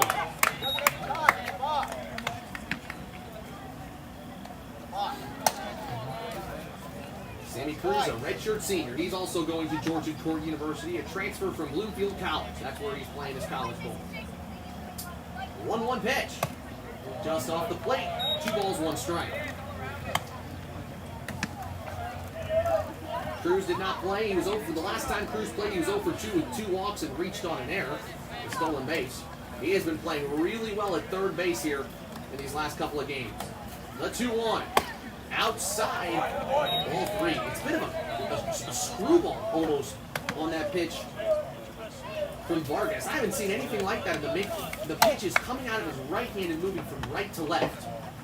Another chance for the Mudcats to walk in a run. Vargas has a 3-1 count. And he is going to fire with the pitch. Swing and a hard drive foul. Right field line. Now 3-2 with 2 outs. And if anything, this is just confidence boosting if the Mudcats can get something here. They left the bases loaded, did not score in the 3rd. Left the bases loaded, did not score in the 6th. Did score 3 runs in the 7th, having bases loaded opportunities. They got a bases loaded opportunity here. And the payoff pitch from Vargas. Low for ball 4. And it's 11-5. Becker walks in a run. Cruz, with great plate discipline, gets an RBI. That's RBI number 6 on the inning for Cruz, and he didn't even have to put it in play for that one.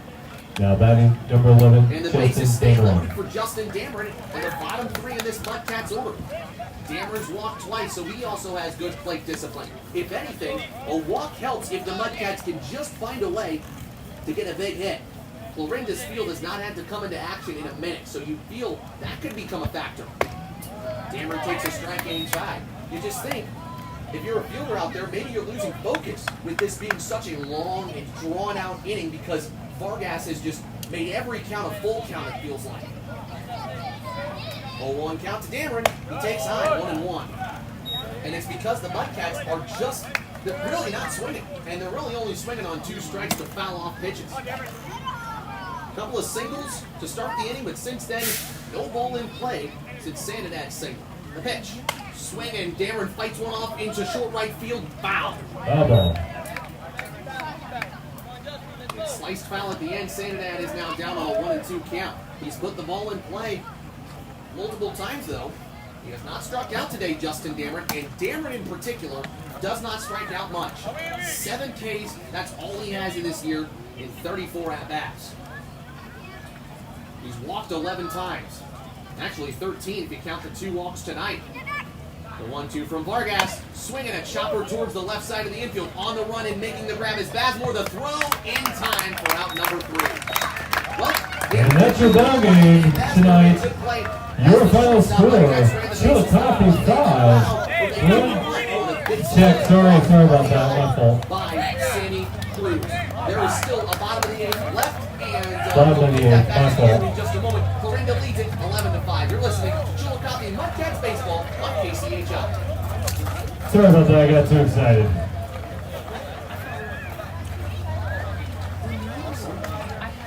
That's my bad, Tyler, that's my bad.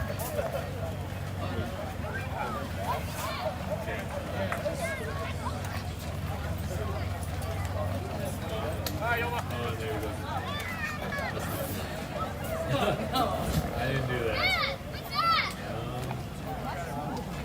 Sorry, we're experiencing some technical difficulties. Bear with us.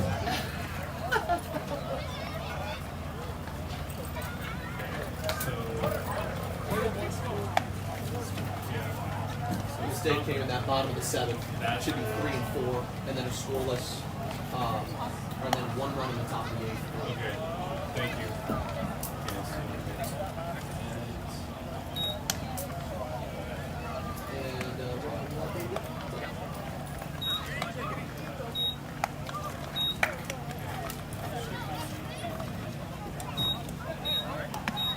So Ryan Matata waits for Justin Dammer to ground it out with the bases loaded to get his catching gear back on, and that is how we get started here as he throws some warm-up pitches in the bottom of the 8th inning, likely the last inning for the Mudcats. And you know what? I hate to say it. I really hate to say it. The only reason I say this is because you'll look back at this and you say, gosh, Chillicothe had such great opportunities here in several spots in this game to potentially pull off and come back. You look at the last 4 innings of play, they've created 10 base runners in those 4 innings. And it comes down to 2-out inning. It comes down to hitting with runners in scoring positions. I don't know what it is about Everly Field, but this happened the last time the Mudcats were here at Everly.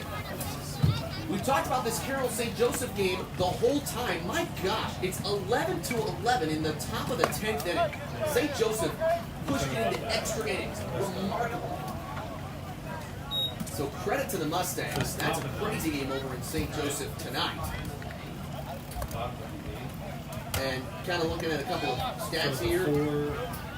The Mudcats are 6 for 22 tonight with runners on, 2 for 14 with runners in scoring position, and 1 for 5 with the bases loaded. To credit, Clarinda's 0 for 4 with the bases loaded tonight. That's at least from the live stats that we can find off the Big League website.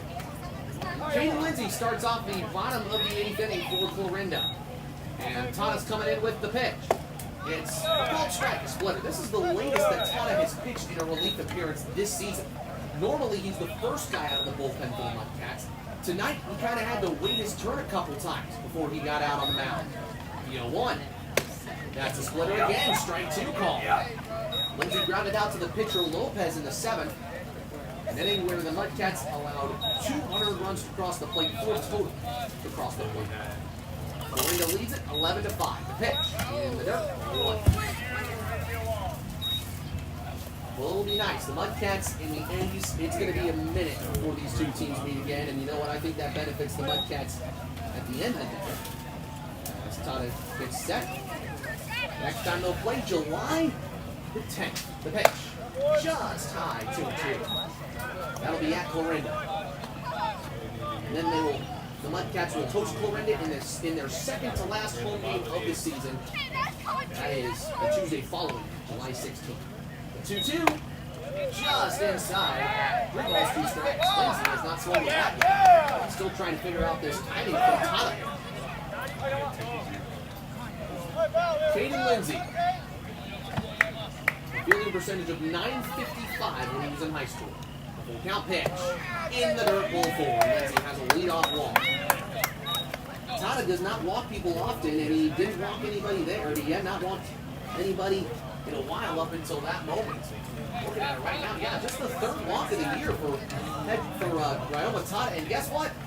Assistant coach Trey Rasenfoss is coming out to the mound, and he is going to make the pitching change. Well, there you go. You normally don't see that. Pitching change. Well, your assistant coach has to go out there and make the pitching changes. That's because head coach Tyler Hudlow was ejected in the top of the 8th inning. And it means that the Mudcats are going to bring on a relief pitcher. We'll tell you about the 4th pitcher that comes into the game for the Chillicothe Mudcats after this. You're listening to Chillicothe Mudcats Baseball on KCHI.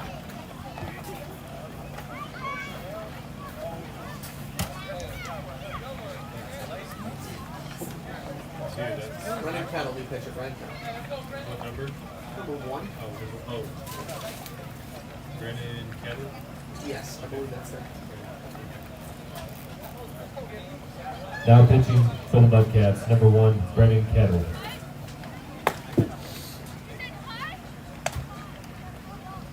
Yes. We are in the bottom of the 8th. Hopefully, as long as we can get like a quick couple of innings down, we'll be done in the next, half hour. If we're playing postgame.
Now batting number 20, Kai Holiday. 5 times tonight that he's come up.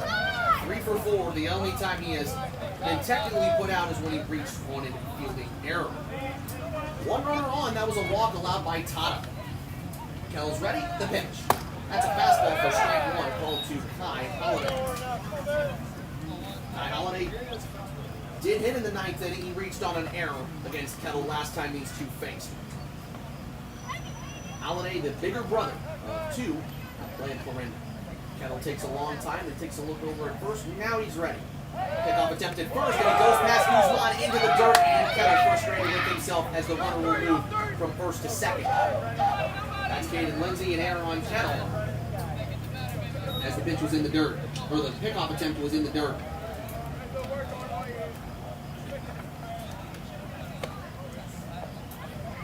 Mudcats, that is now the 5th error on the day. Don't want to say it, but errors the errors could be what decides a game. And part of it's decided tonight. Part of it has been decided tonight on the errors. 5 runs on 9 hits, 5 errors for the Mudcats today. The pitch, swing and a foul from Kyle. 0-2.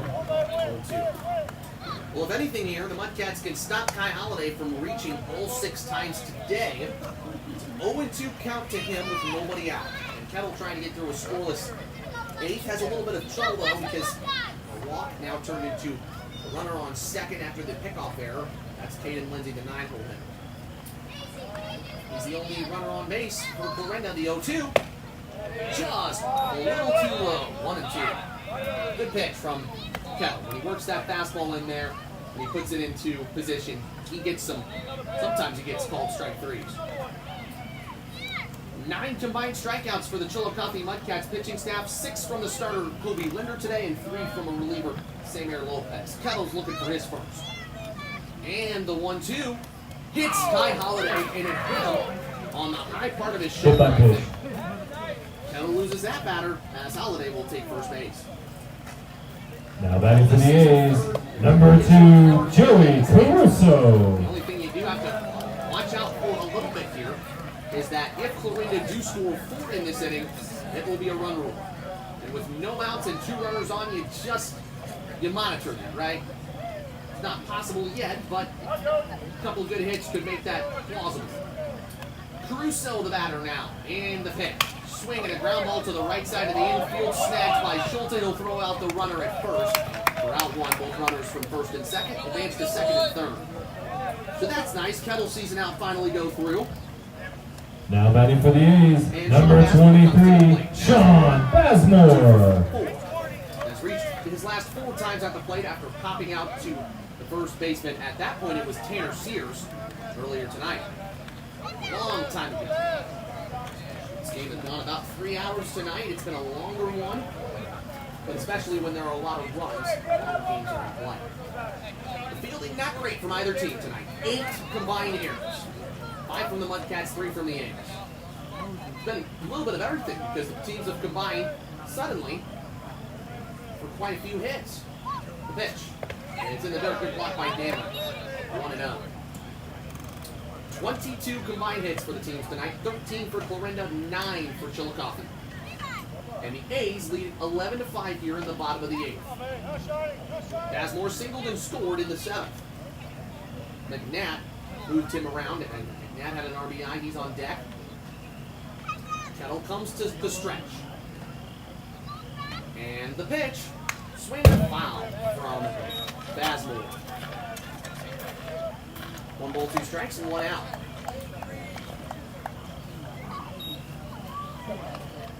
Bazemore, a bright blue batting helmet. Pretty sure supplied by his college, Angelina Community College.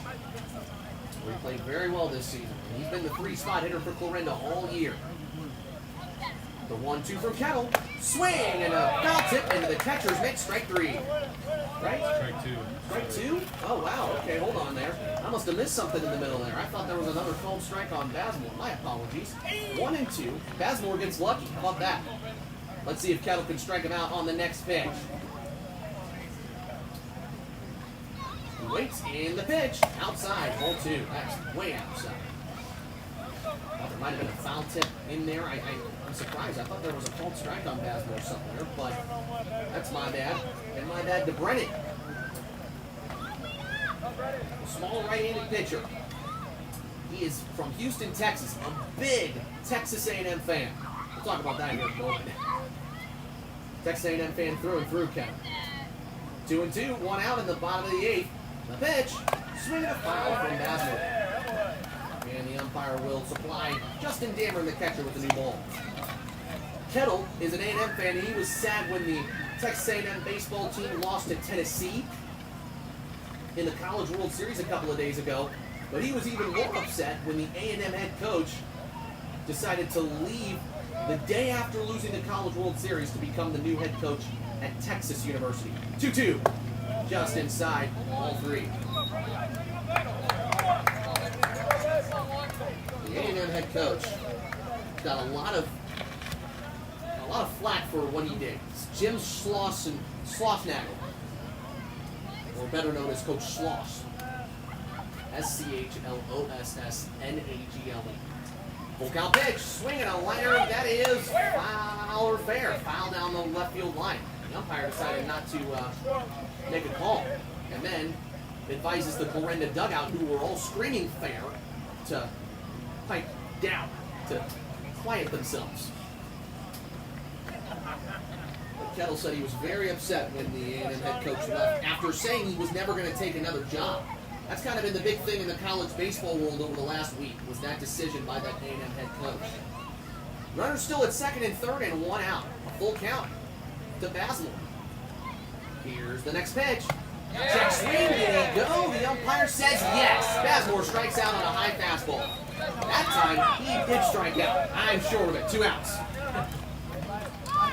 Kettle's first strikeout of the day. And Now batting for the A's, number 12, Connor McNabb.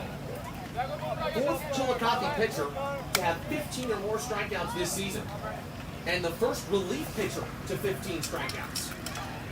The other 3 are all starters. Lane Rutherford, Jordan Marlett, and Kobe Linder, who leads the team with 20. Fastball low to Connor McNabb. He has 2 RBIs today. A hit by pitch and a called strike, where he struck out twice. 1 ball, no strikes, 2 outs in the bottom of the 8th. Kettle looks towards the runner at third. That is Lindsay, the pitch. Swing and a miss. Great pitch from Kettle. 1-1. I was going to say, Kettle's velocity might be down a little bit here, which might give Florinda a better chance to see his pitches than what it was when he was mixing his fast with his slow, his quick with his off-speed pitches last time on Monday, since he only had 1 day of rest. The 1-1. Swing and a miss again. Another breaking ball. It's 1-2. Kettle's determined to continue his great stretch as a Mudcat reliever this year. If he can get through this inning unscathed, that will certainly help his personal ERA, which coming into the night standing at 3.60. McNabb, a left-handed hitter. The 1-2 delivery. Swing and a high pop foul. Foul ball, heads up. Hopefully that doesn't hit a car. I don't think it did. We already saw 1 car get hit earlier tonight. Ozzie Smith Drive. They named the street right next to this field Ozzie Smith Drive because Ozzie Smith played here in Florinda a couple of years before he joined the major leagues in the show. 1-2, 2 outs. The pitch, a fastball that got behind Dameron. That one actually hit him. And he tossed his bat in some response there, Connor McNabb. That's the second time he's been hit tonight. I think it hit him on the foot initially before the umpire put his arms up and called dead ball. Now batting for the A's, number 25, Drake Cobb. Drake Cobb, a sacrifice fly in the 7th to get an RBI of his own. I believe that scored Sean Bazemore. Kettle comes set. And here's the pitch. Swing, and that's a hard shot into right field. On the run, though, is Tanner Sears, the right fielder, to make the catch for out number 3. How about that? Tanner Sears is the ultimate utility man now. He has now made a put out as a pitcher, as a catcher, as an infielder, and as an outfielder. How cool is that for him? That is the final out of the inning, and Florinda, for the first time since the 2nd inning, has stranded the bases loaded. They don't get a run in the bottom of the 8th. Top of the 9th inning is next. Xavier Vargas will try to finish things off for the A's. They lead it 11-5. You're listening to Chillicothe Mudcats Baseball on KCHI. Hopefully after this inning is happening, we'll have a great interview.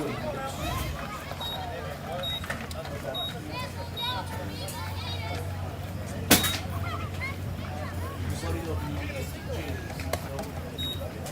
Not having a post game tonight is easier for you, then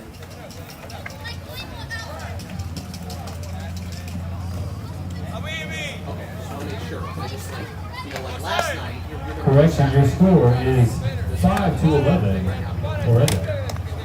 So I want to make sure that the same rules apply for tonight. You know what I'm saying?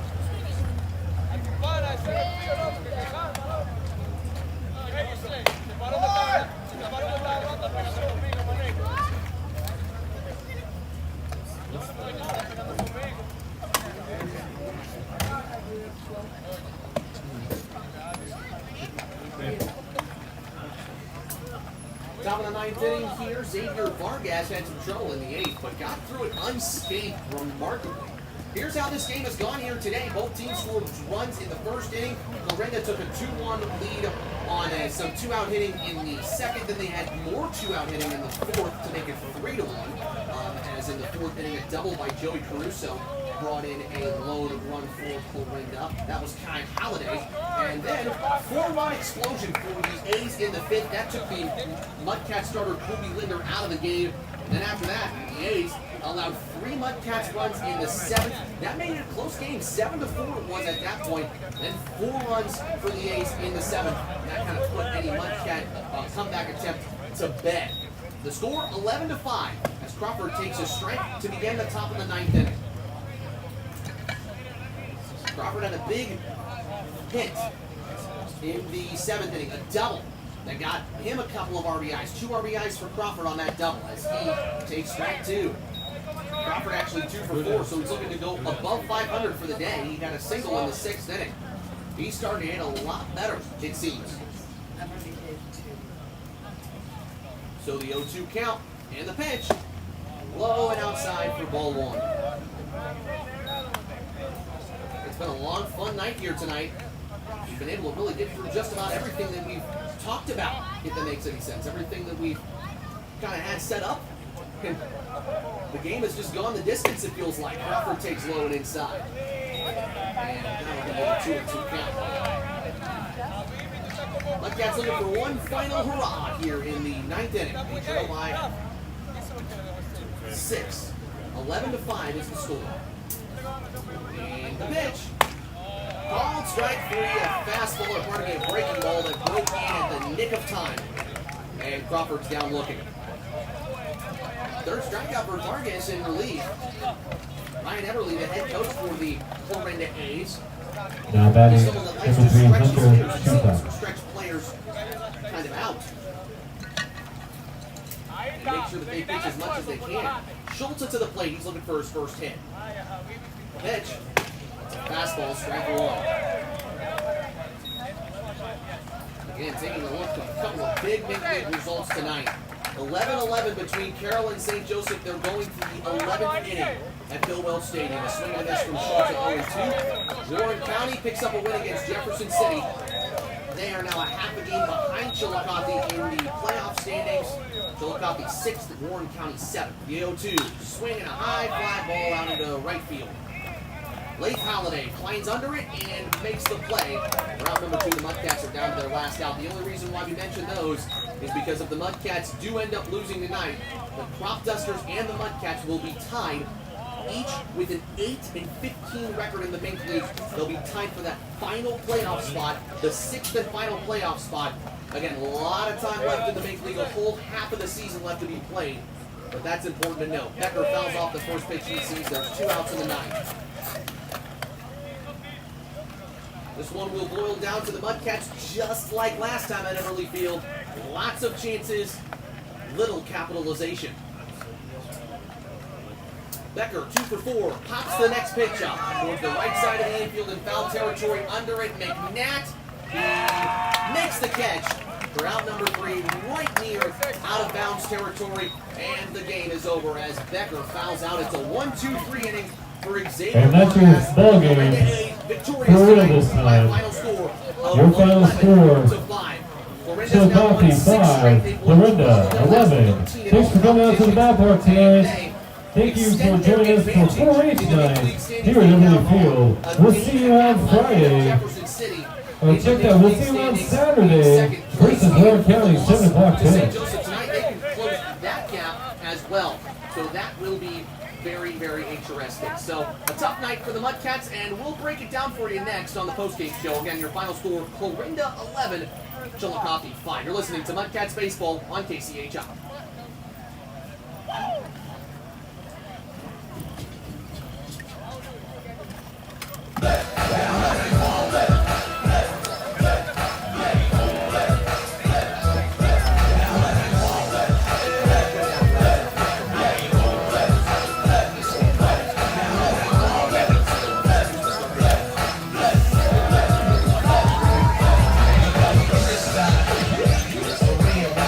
Just open it.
now we can do it